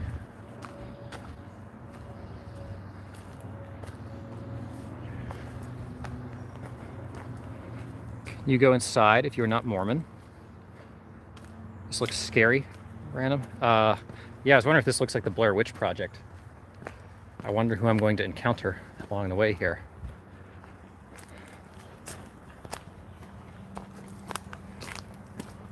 And I hope I can find my way out of these paths before it gets dark.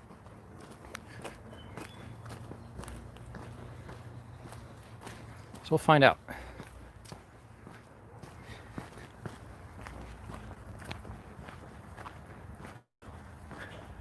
Okay, it looks like that's just going to go down to more of the water, so we'll try this direction. Up this little path here and see where this takes us.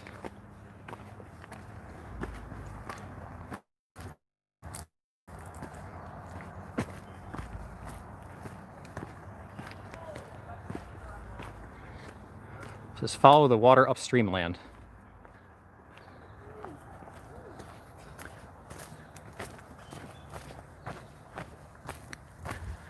All right. So we've now arrived at this random clearing.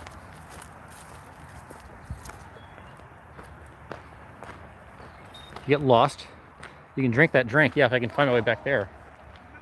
Oh, you know what this is? This is a frisbee golf course. Frisbee golf is like the national pastime of the state of Kentucky.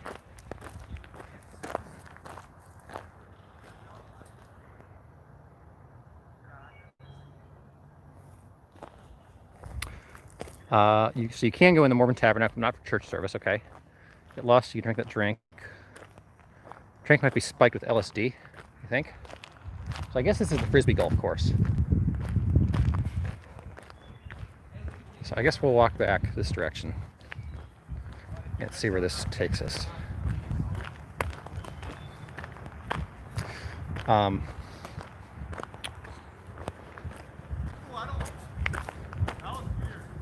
my gosh, I should have given you the bat. Alright, Luke. Yeah, one shot. Luke, you can go back to 0. Here.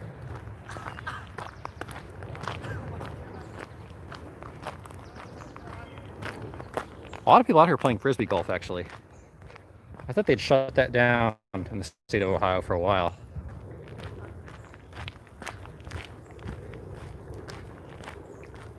So we'll go back and hang with the ducks some more, if we can find our way back there.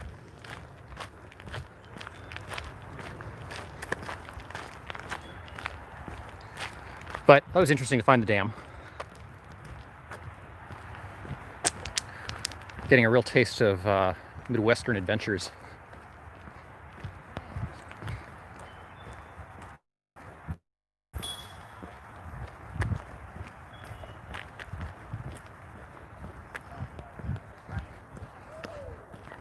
Moss grows on the north side of a tree. Yeah, I've heard that somewhere.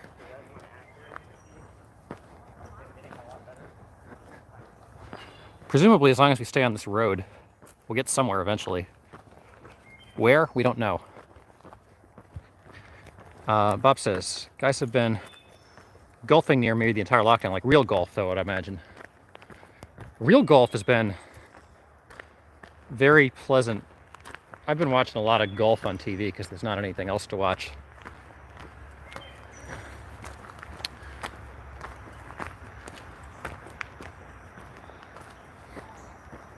Nicholas has not been golfing. I wouldn't say I'm a good golfer. I like going to the driving range. Just hit it as far as I can, and it doesn't have to be particularly accurate.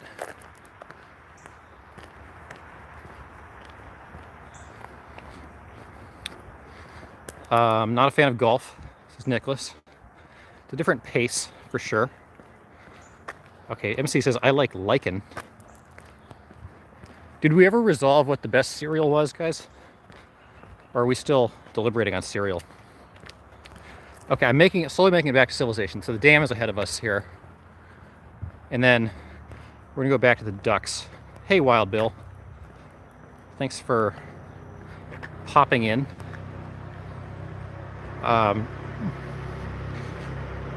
So we were checking out this dam. Right here with the ducks. Oh, here we have a rabbit.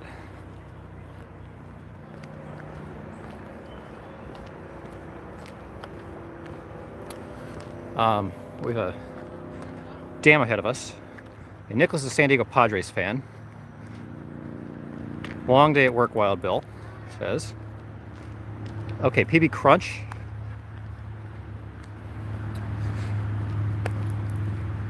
So I guess if you're doing cereals, you probably have to have different categories. There's certain sort of healthier cereals. And then you've got your sugary cereals. Okay, my last dog was an amazing Frisbee dog, says internet. Wild Bill says Frosted Flakes. Good pick, Wild Bill. I'm on the same page. So there's the dam.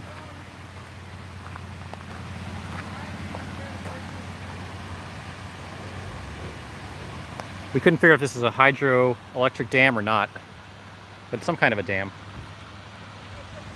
So, at any rate, we'll head back to visit our ducks, see if they're still out and about. The dam. Yeah, we're not sure if it's a goddamn or not, but it's some kind of a dam. This would be fun to walk on if they would let us.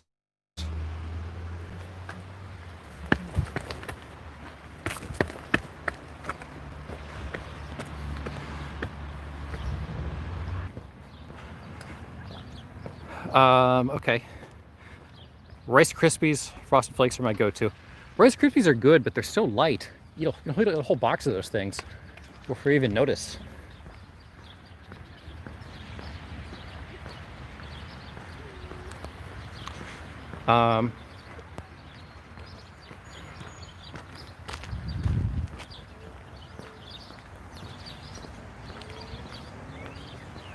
Eat a huge bowl for Rice Krispies, says Wild Bill.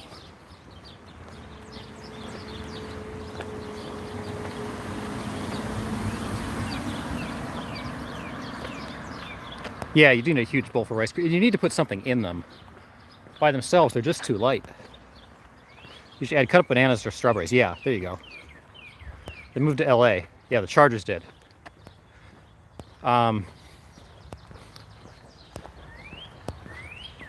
What is everybody's favorite spectator sport on the stream? Sounds like, Nicholas, you might be a baseball person. Special K pecan and cinnamon. Special K red berries. I know that's a cereal that's supposed to be marketed to women primarily, but that's pretty good. Probably the worst cereal has to be grape nuts. Although sometimes I get in the mood and that's not bad. It's just like eating cement. You eat about 3 bites and then you're done. Honey Nut Cheerios is always good. Regular Cheerios is always good too. We got a goose, it sounds like, somewhere down there. Let's see. Let's see if we can find any geese down here. Okay, Nicholas likes baseball and football. That's the weird thing about grape nuts. They're for that mood only. This is so precarious. Dock here. This dock is so precarious they had to put some thing underneath it to hold it up here. The dam is right over there. This is the top of the dam. Okay, I heard a goose. I'm not seeing any geese, so we'll keep going to go back and visit our ducks. Okay. Grape nuts are for that mood, yeah.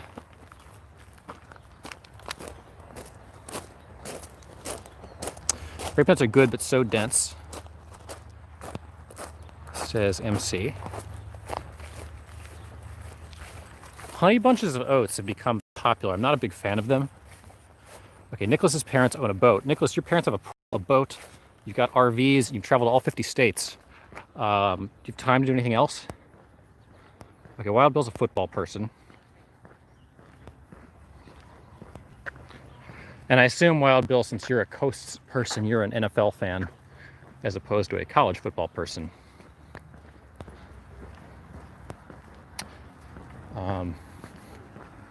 This part of the country, I guess they always say that college football is number 1, high school football is number 2, and then if you still have energy on Sunday, you'll pay attention to the NFL.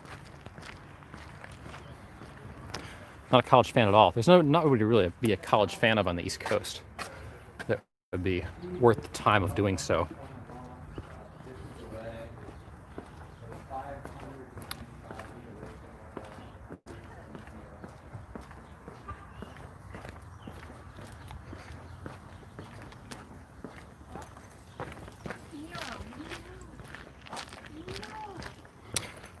Okay, Nicholas's family, you guys sell RVs? Oh, you sold your RVs.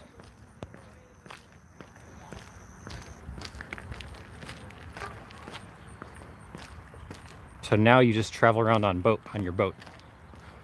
Mr. Bill, this is my college did not believe in contact sports, but the real truth is you can't find a field. You can't field a football team out of the ninnies at Caltech. Well, if they recruited football players, maybe you could. Oh, there's some ducks. Hey, ducks.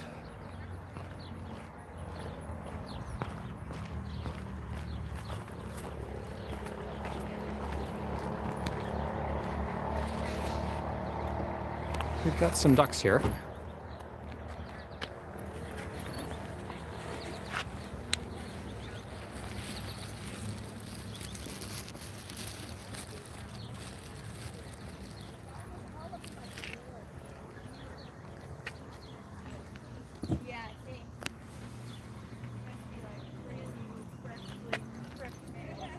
Right. See if we can get these ducks.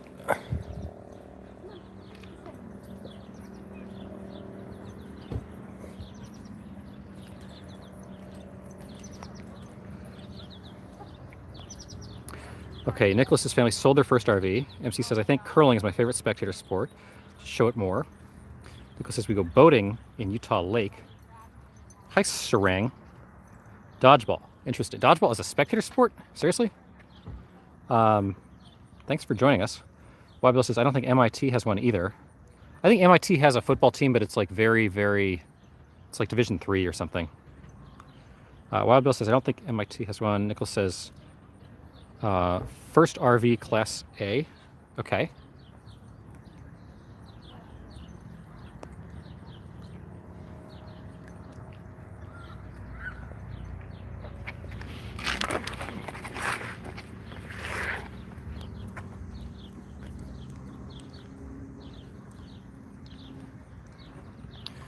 Okay, Nicholas's sister plays softball in high school. Is she good?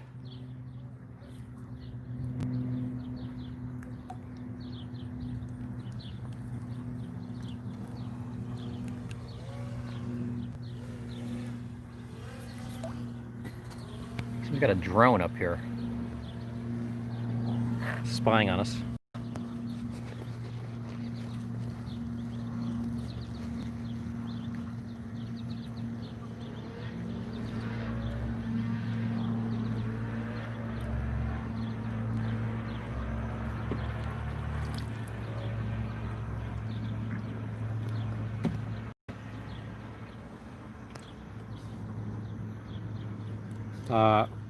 What am I doing to them ducks? Hey, Wolf.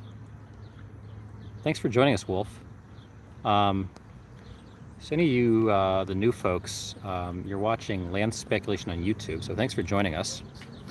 We're out here with some ducks today. Usually we're based in Washington, D.C. We do protest and duck streams, sort of alternating and just exploring things, but protest-centric for the most part, but also a lot of ducks. So thanks. We're out usually every day between around 7:30 in the evenings Eastern time. So thanks everybody for liking and subscribing. That helped us a lot. And if you subscribe, make sure to turn on your notifications because we're out pretty much every day around the same time. Today seems like a bit of a light day for folks, but there's a Discord link in the description if people want to hang out offline. And there's also a link to the Duck Fund if anybody wants to help support resources for the ducks. So we appreciate all that. Wild Bill says, I played baseball through the 10th grade, but by 11th grade it turns out you have to actually practice to compete.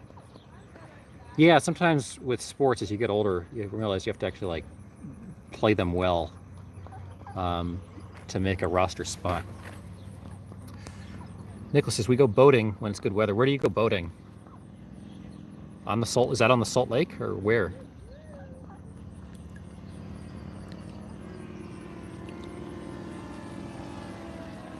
There's the drone again.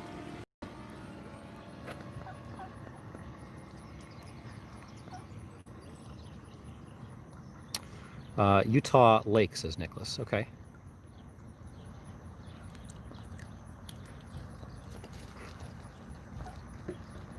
I guess I didn't realize Utah had, I guess it makes sense they have mountains. They probably have more lakes than you realize. Oh.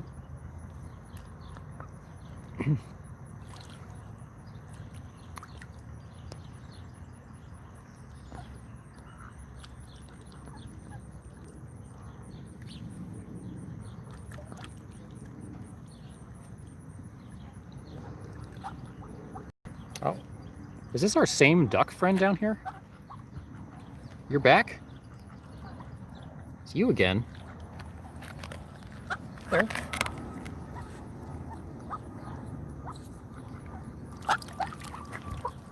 This is a totally different spot than we were earlier, and this guy has somehow managed to find us very quickly once again, right down here. This guy with the goggles. Sure what his deal is. Thanks, Sarang. They're I guess they seem like nice ducks. Little standoffish, except for this big white guy. Fast duck, yeah. Duck stalker, yeah. I think he. Well, I don't know where he came from, unless it's a different duck that just looks the exact same. A lot of Utah lakes. When I was in the 7th grade, we had to take a test naming all of the rivers in Ohio. I guess that's useful information for people that live in Ohio. As someone who doesn't live in Ohio full time, not sure what good that information does me, but probably quiz me on all the rivers in Ohio, and I know most of them still.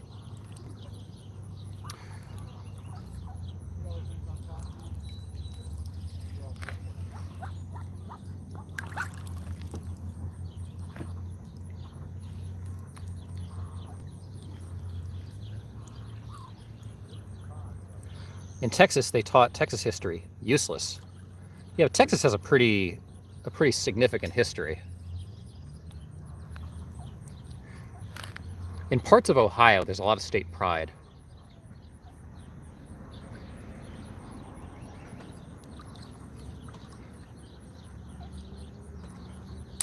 Possibly remember all the lakes in Michigan. Yeah, Michigan has a lot. Minnesota is nicknamed the state of 10,000 lakes, and I think I looked it up once. They actually have like 16,000 lakes, more than 10,000. Nicholas says we don't go boating when it's bad weather. Yeah, you might end up like Perfect Storm or something, or Gilligan's Island.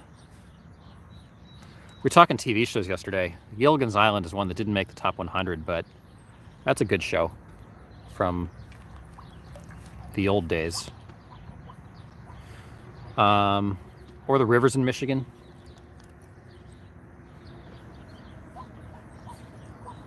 Yeah, I guess I don't know all the rivers in Michigan, but Michigan has some beautiful lake territory.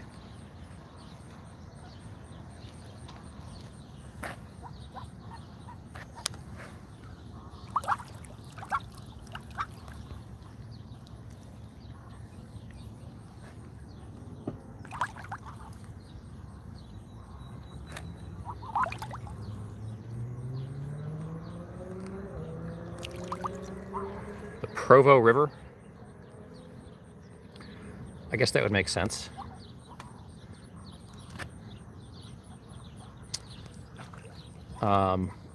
Provo is where BYU is, I believe.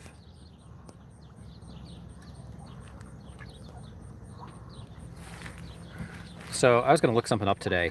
I've been looking up a few lists today.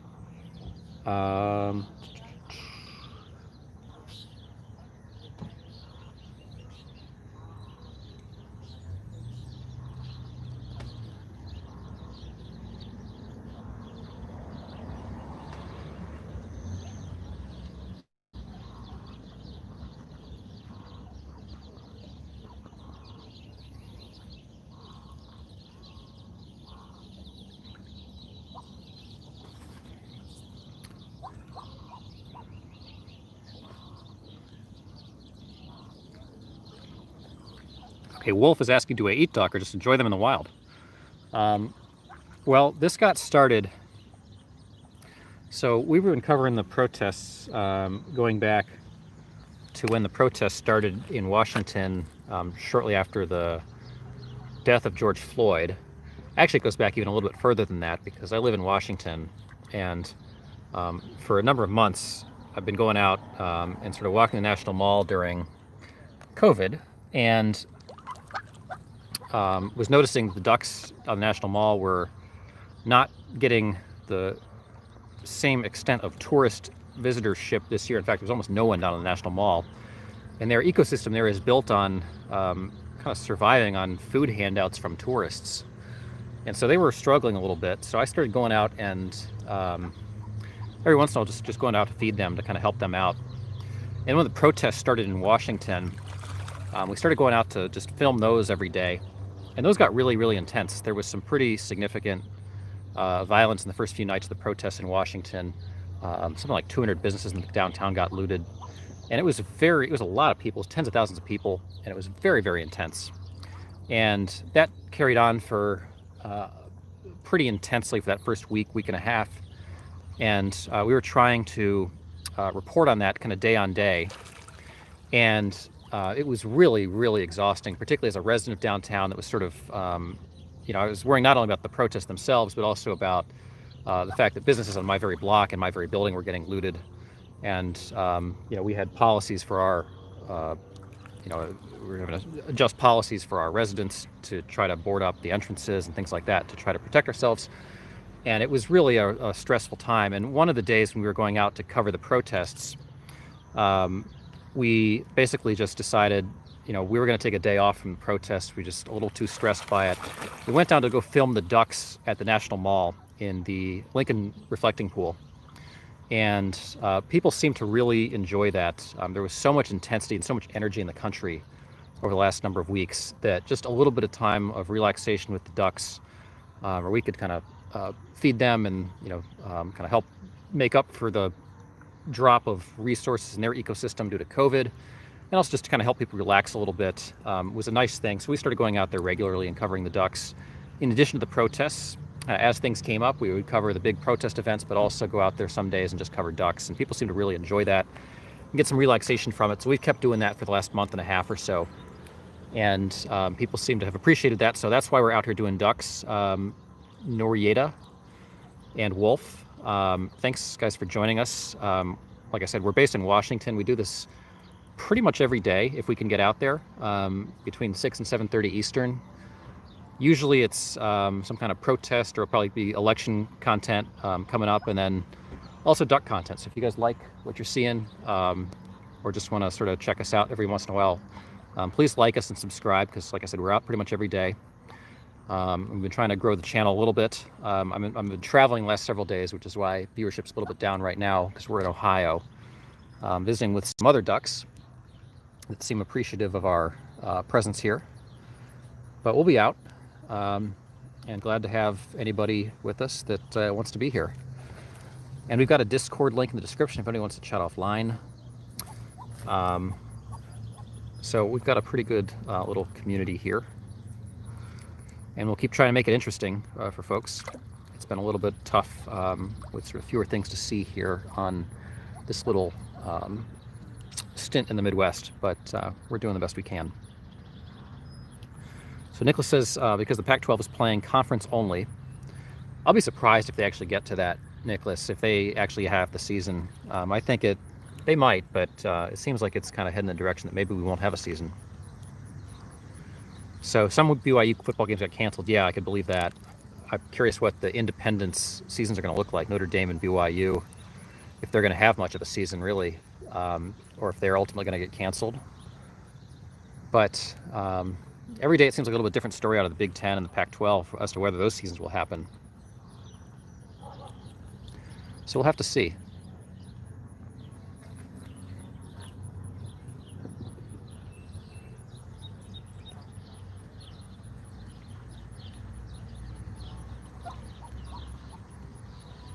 We lost a couple of ducks. I'm not sure where they went.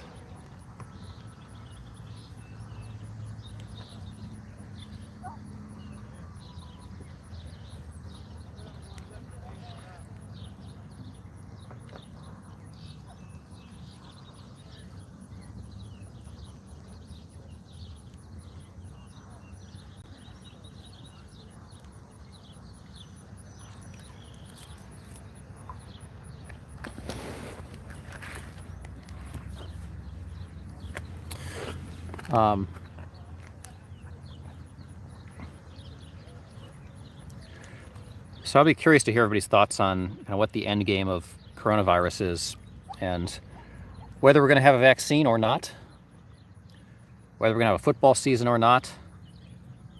Kind of where this is all headed is kind of a big question mark.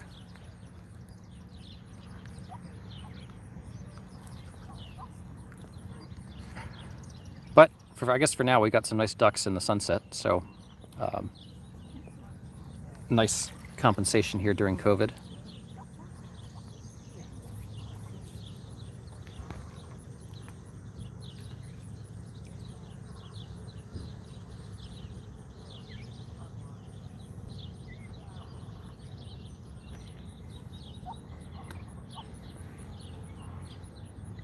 Okay, Nicholas wants COVID to end. Well, I think a lot of people want COVID to end. The question is how it will end. I think we would all, generally speaking, like to see it end.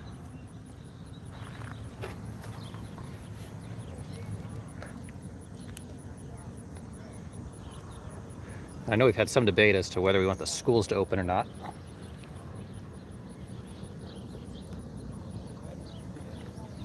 Sick of it, yeah. Well, I think we all are.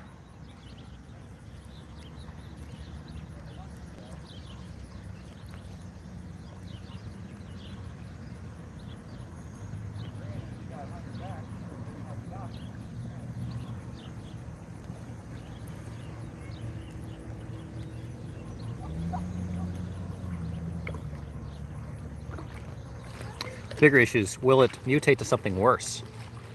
Well, it might. It's an interesting question. I'm very skeptical of the idea of a vaccine, Wolf. I don't know how you feel, but it seems like waiting for or counting on a vaccine is a little bit precarious.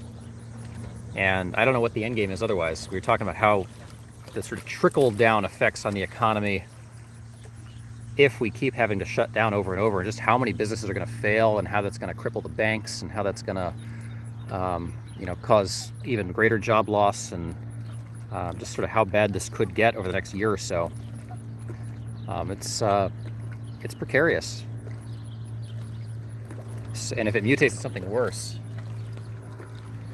it's a dangerous situation out there. Nicholas says Trump 2020. Nicholas doesn't trust Fauci.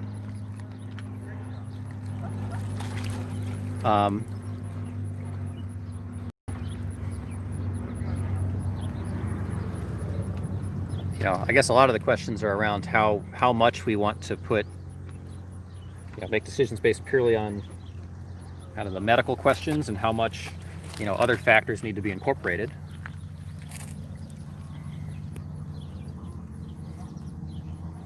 Hey. Got some beautiful ducks here. So Mrs. Land has joined us. Oh, you got the turkey one to follow you all the way down here. I don't know how he found us down here, or she. It was like almost as soon as we showed up here, turkey one was right on top of us. Same turkey one? Yeah. We think so, unless there's more that look like that. Yeah. Wolf says vaccines don't make money, so you're looking at a trust issue there. If someone's pushing for research, you're looking at a vaccine at a faster rate. Someone needs to foot the bill. MC says in LA County last season, 4,000 plus flu deaths. This season, 1,200 plus COVID deaths, 0 flu deaths. COVID cured the flu in LA County. Bob says, hi, Mrs. Land. Hi, Bob. Mrs. Land says, hi, Bob. Nicholas says, I love the game of life. And Nicholas says, hi, Mrs. Land. Hi, Nicholas. Oh, little turkey butt. Yeah. These ducks, I think, are sort of disappearing into the muck. Almost bedtime for them. Yeah, it's almost bedtime for them. We've got a couple of new folks. Wolf is here. Hi, Wolf. And Sarang. Hi, Sarang. So happy to have all the newcomers today. Turkey butt. Yeah. Hey, Witten. What's your name? Witten Jablami? Hey, Witten. Bob says turkey butt lol. MC says Mrs. C says hi to Mrs. Land. Hi, Mrs. C. Is Mrs. C, is MC Mr. C? Ms. C. Ms. C. So MC is probably Mr. C, and Mrs. C is MC's Miss. It's a lot of, it's confusing. Okay, Aunt Wolf says, pleasure to meet both of you. Bob says, don't say it, it's a trap. MC says, Mr. C. Wow, I can't believe this duck isn't full yet. It's, yeah, it's very, Is it still doing hand bread? yeah, I was doing some hand bread a minute ago. Oh. Come here. Come here. Oh, a little standoffish now. Oh, Okay. sorry. Here, come back. Oh, Oh, come on. a little skittish. Is it because I'm here? I don't know. He was eating from you earlier. No, that's true. Okay, Whitten says, hi, pronounced Wydon. Jablami. Or Jablomi. Jablami. Jablami. Sorry, maybe a bit dirty. Jablomi? Jablomi. Probably Jablomi. Jablomi, okay. Well, welcome. Why don't you blow me? Get it? Sarang says, hello, pleasure to see some ducks and some duck fans. Hey, Sarang. Nicholas says, will you, like, live underwater or in space? I would probably go for in space. I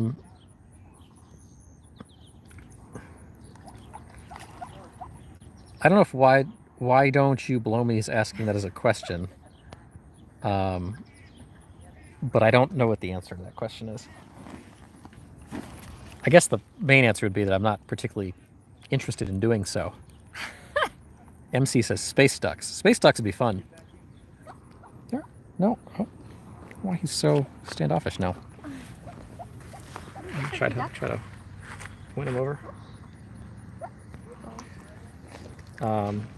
Hey, turkey duck. Yeah. Turkey duck. Thanks for the welcome. Thanks for the live feed. Yeah, if you guys want to, we'll be out pretty much every day doing either ducks or protests, so feel free to join us whenever you want. We appreciate all the likes and the subscribes, and if you do subscribe, remember to turn on notifications so you can know when we're on. We also try to let the Discord know when we're on most days. Yeah, Bob, I don't know that we fell for it. I think we just said it.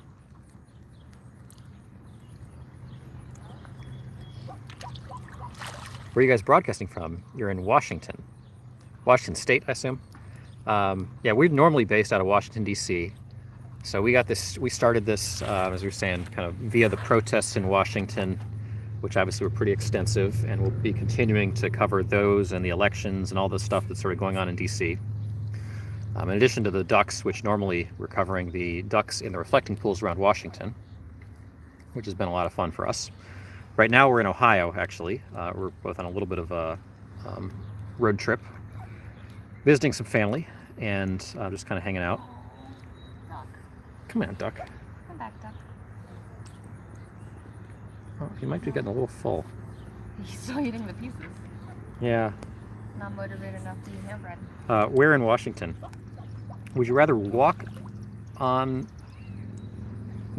live in other space? Nicholas, can you clarify what you're asking? In outer space? Walk on water or live in outer space, maybe. Stuffed turkey duck. Near Mount St. Helens. Oh, interesting. Whoa. Is Mount St. Helens going to blow again sometime?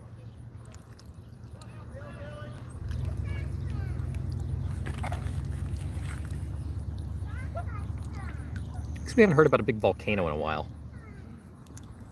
I feel like it's about time for like a big natural disaster to accompany the COVID and all of the civil unrest. Come on, turkey. Yellowstorm. Yeah.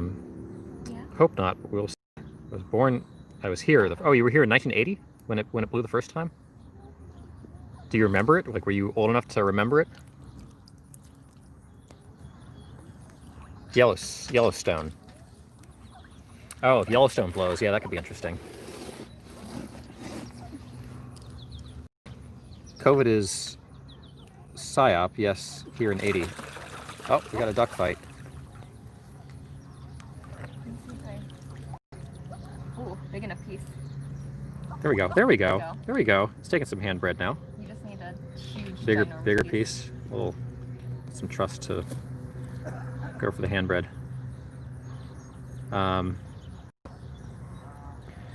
Yeah, they keep talking about Yellowstone blowing. I assume at some point in our lives it'll happen. Actually, I don't know what the timeline is for that. Oh, they pulled some feathers off. Looks like. Yeah. Pretty extensive. Turkey that comes out of nowhere.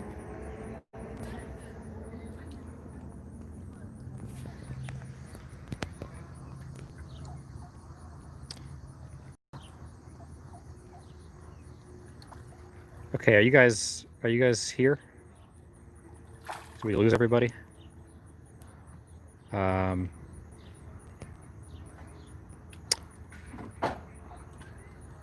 MC says, okay, we're back, guys. Hey, guys.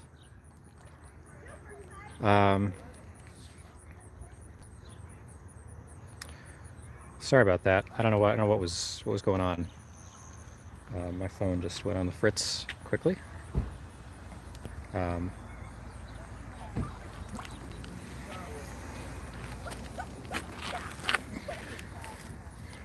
Quality got better. Interesting. Okay. So we'll do a few more minutes. Thanks for coming back, guys. He says vampires because they're documented. They're more documented than unicorns. Okay, I gotta read back what the questions were here. Okay, you guys lost the video. Going back a ways. Vampire, this is MC. Unicorn. Umpire. I don't know what the question was. Would you rather be a vampire or unicorn, and why? I guess the question. Wild Bill, does anyone lose the video? Yeah, we all lost the video, Wild Bill. My phone, I don't know what was going on with my phone. So sorry about that. But yeah, Nicholas, we froze. Unicorn farts, glitter, sprinkles, and live in the light. I don't know what that means. Sarang says froze. Nicholas says lag. Okay. Why don't says vampire and blood. I have to dress all goth and shit. I go with unicorn sprinkles. Okay. Vampire because they're more documented unicorns. I have no idea what unicorns do. Shank says, I only have a little more break time to enjoy ducks. Sad face emoji. Yeah, we're back. Okay. So I think I would probably go with vampire, I think, as opposed to unicorn. I mean, I don't know what life would be like as a horse. It seems like it would be more different than being a vampire. Vampire, you probably get these like cravings for blood. It's probably a little annoying. Because you got to constantly satisfy that, and it's like illegal to do so in most cases, I would imagine. You can't just go to like random. How would you do that? You can't just go to like random people and just like start taking their blood. Go to the blood bank? Yeah, you go to the blood bank. Although, like, I don't think you just give out blood. You probably have to get into a relationship very quickly with somebody that's into that. True. Wild Bill asks, do I wear glasses?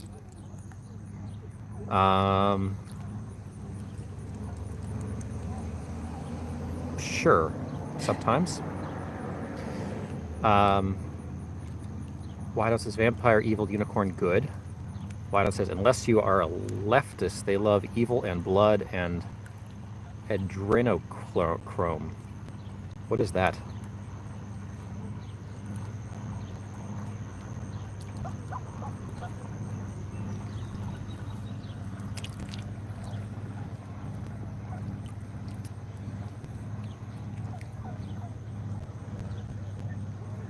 You posted like a 1-minute video.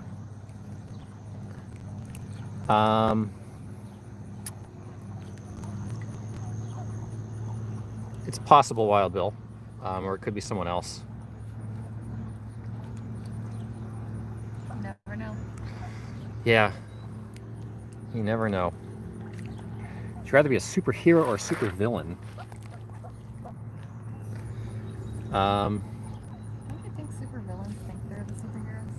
Do supervillains know they're bad? Like, do they go around just like intentionally perpetrating evil, or do they think they're doing it on behalf of good?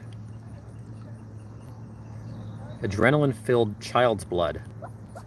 Oh, is that like a reference to the spirit cooking? Does adrenaline-filled blood taste different than non-adrenaline-filled blood? Can't say I've tried it. Yeah, the whole spirit cooking thing is a little interesting.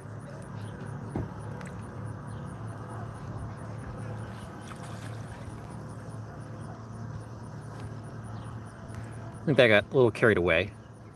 So I'm not a comic book person, and I don't know who's DC and who's Marvel. Do you? Vaguely. Who's DC? Well, Superman and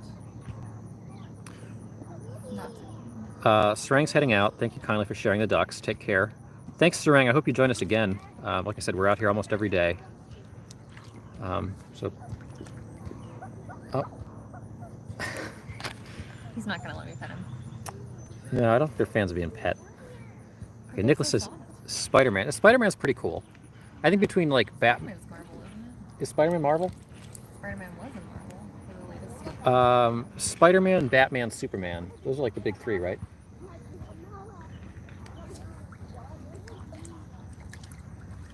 Yeah. I think of those. What's that? Iron Man. Iron Man. Marvel. Captain America. I don't think Iron Man counts as big three. Trump is Batman, says MC. Yeah, I think if Trump were one of them, he'd probably be Batman.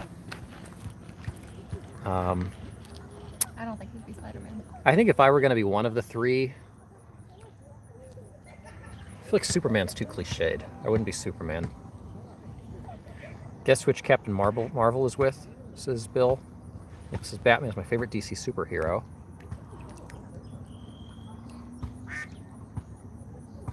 There's somebody out there deeper on the water.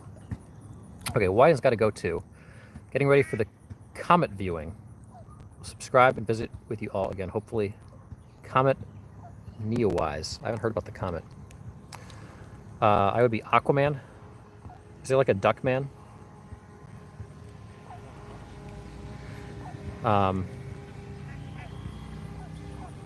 Spider-Man is Marvel. Okay, so who's DC? Who's DC? DC is Batman? Wonder Woman. Is Wonder Man in DC? Wonder Woman. I think it's DC. DC? Okay. I don't know. What does Wonder Woman do as opposed to the others? And are they really all actually that different from each other? I think they're all kind of similar.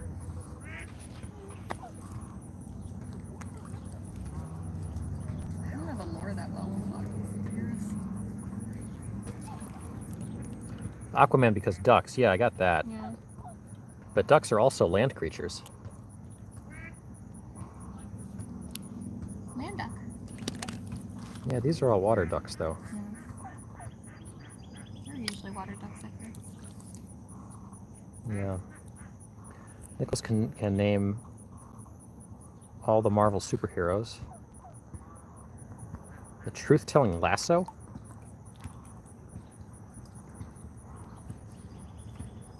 Interesting.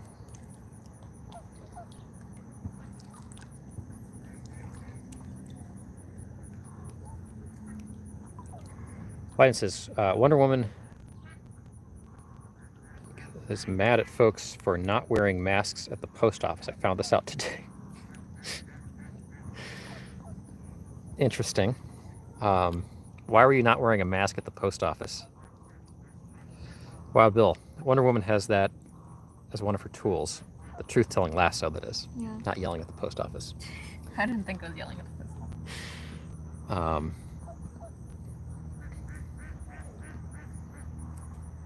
Ducks out in that distance making noise. Wonder Woman can go invisible in her plane. Don't need one, never will, says Wyden. Well, Wyden, you should come around earlier and debate Lucas on that subject. Where'd the turkey go? Yeah, turkey duck disappeared. The turkey is the one flocking out there? Could be. Turkey seems like is kind of the boss of all of them. Yeah. Nicholas can name all the Marvel superheroes. Okay, we'll have to test you on that sometime, Nicholas. Perhaps tomorrow. Yeah, we had a pretty good mask discussion earlier. And a COVID discussion. I think we were planning to do the beers tonight. I think I'll save that for future nights. We're doing what now? Look up top beers. Stop selling beers. We did best-selling desserts. We did cereals tonight. Okay. Um, Got them incoming ducks on the right. oh, we got Just a couple. just a couple incoming. It's going to be a little late. So we're gonna.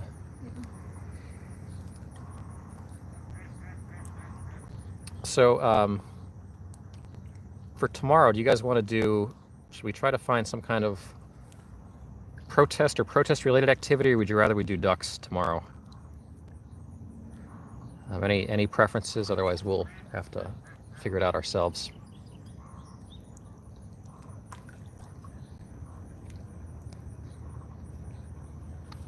Don't all speak at once. I mean, I think I know what the ducks want. I think the ducks like when we come visit them. We did have some interesting protest content yesterday. Same time. Wyden, we're usually out. We're usually out between 6 and 7:30. Usually around 6:30. It's kind of when we get rolling. But it varies a little bit. But if you subscribe and you turn on notifications, you know, we'll be out. Pretty much guaranteed we'll be out with something. We gotta figure out sort of what's going on and kind of where to best go and see it. Bill says some protest is usually good. Yeah, it does drive, the protests definitely drive our numbers more. Certainly, although one thing I'll say for you guys, we've built, and it's been increasing actually, the average watch times have been tremendous. We're up to like sort of 12 or 13 minutes average watch time, which on YouTube is almost unheard of.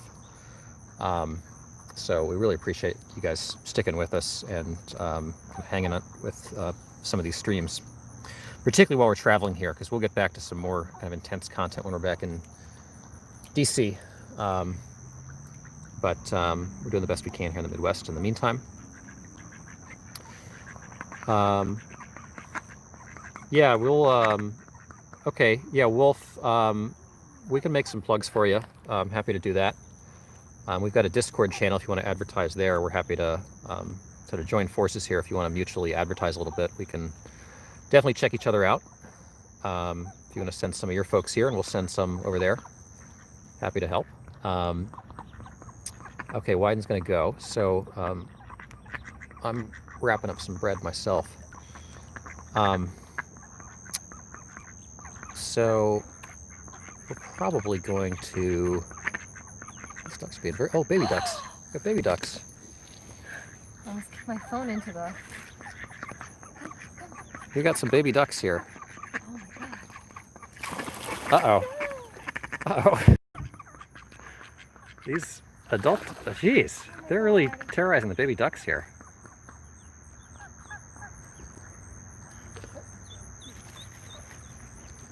Gotta test that arm. Wow, look at that duck out there. Cool, we got some interesting duck activity here at the end. Oh my god.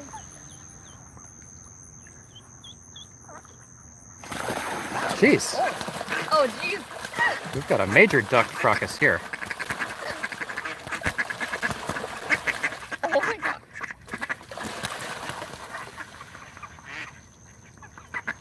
Wow.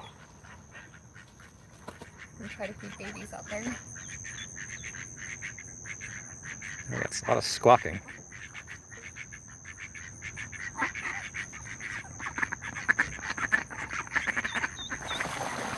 Wow, more. More fighting ducks here.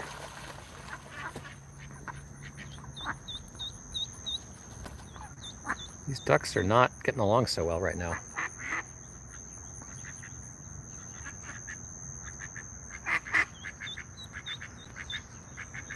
The babies are really eating.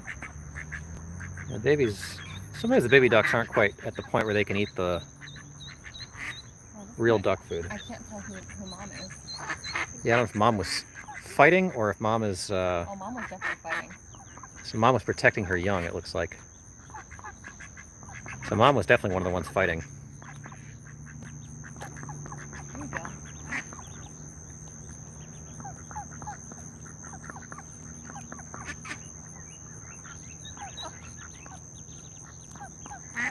Okay, Nicholas has not been to DC in a long time. Only went to DC when I was in middle school. Oh, baby ducks. Baby ducks are trying to tuck around the corner here where we can't see them. All the bread I had.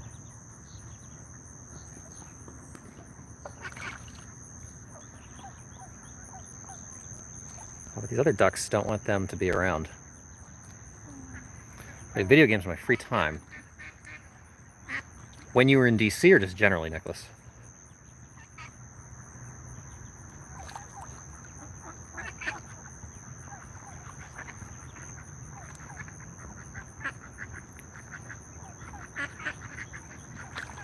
These other ducks are just scaring off the babies here. Poor little babes. Well, we need to get somebody on who knows what they're talking about, asking you questions about video games. High action duck ruckus, says MC. Yeah.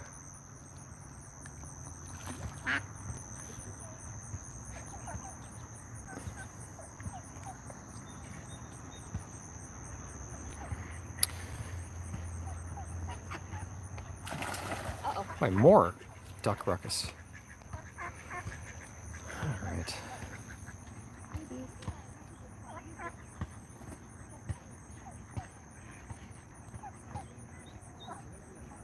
Hi, babies.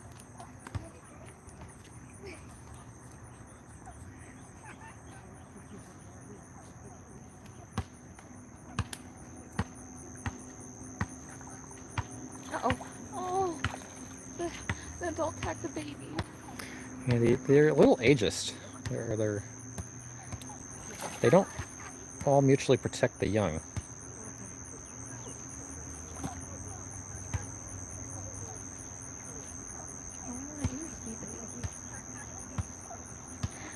Nicholas went to DC in middle school when I lived in California. 8th grade. Seems like everybody in DC, everybody goes to DC when they're in 8th grade. I was in 8th grade. DC in the spring is usually full of 8th graders.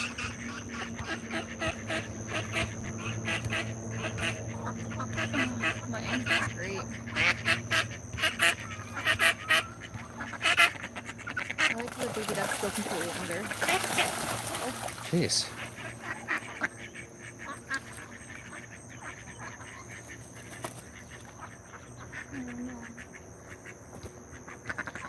There's some serious duck fighting. Yeah.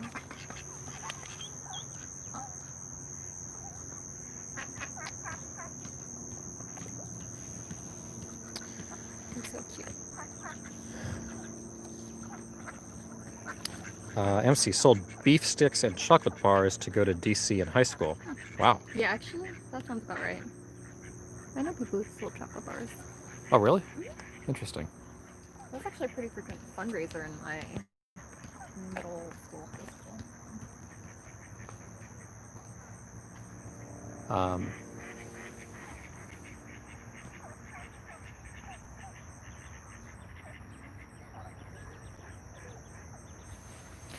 All right, guys. Well, we've got our baby ducks down here. We've had some duck fighting. Lots of duck fighting. Lots of duck fighting here. It's getting to be, see, the sun is kind of settled over the trees over there. It's getting to be duck bedtime. So we're probably going to wrap it up here. Call it a night. We'll try to see what we can come up with for tomorrow in terms of greater intensity action, although we got some intense ducks here. Very sort of tribalized here. Some over here, out there, here, and then the babies down here. Where are the goose police when we need them? We heard a goose. We couldn't find it though. It's pretty view that way. So yeah, we're gonna probably wrap up here, but we do appreciate everybody tuning in, and thank everybody for the likes and the subscribes. It's 9:25 p.m. Nicholas. It's really earlier for you. But we do appreciate the likes and the subscribes, and if you're subscribed, please remember to turn on the notifications. Like we said, we'll be out most nights, some of the weather cooperates and things like that, between 6 and 7:30 Eastern Time. Just a reminder about the Discord, if people want to chat offline or post links or anything like that, it'd help us out. Staying engaged, and the Duck Fund is the PayPal link. If anybody wants to help support resources for the ducks, help feed these poor innocent little baby ducks. We'll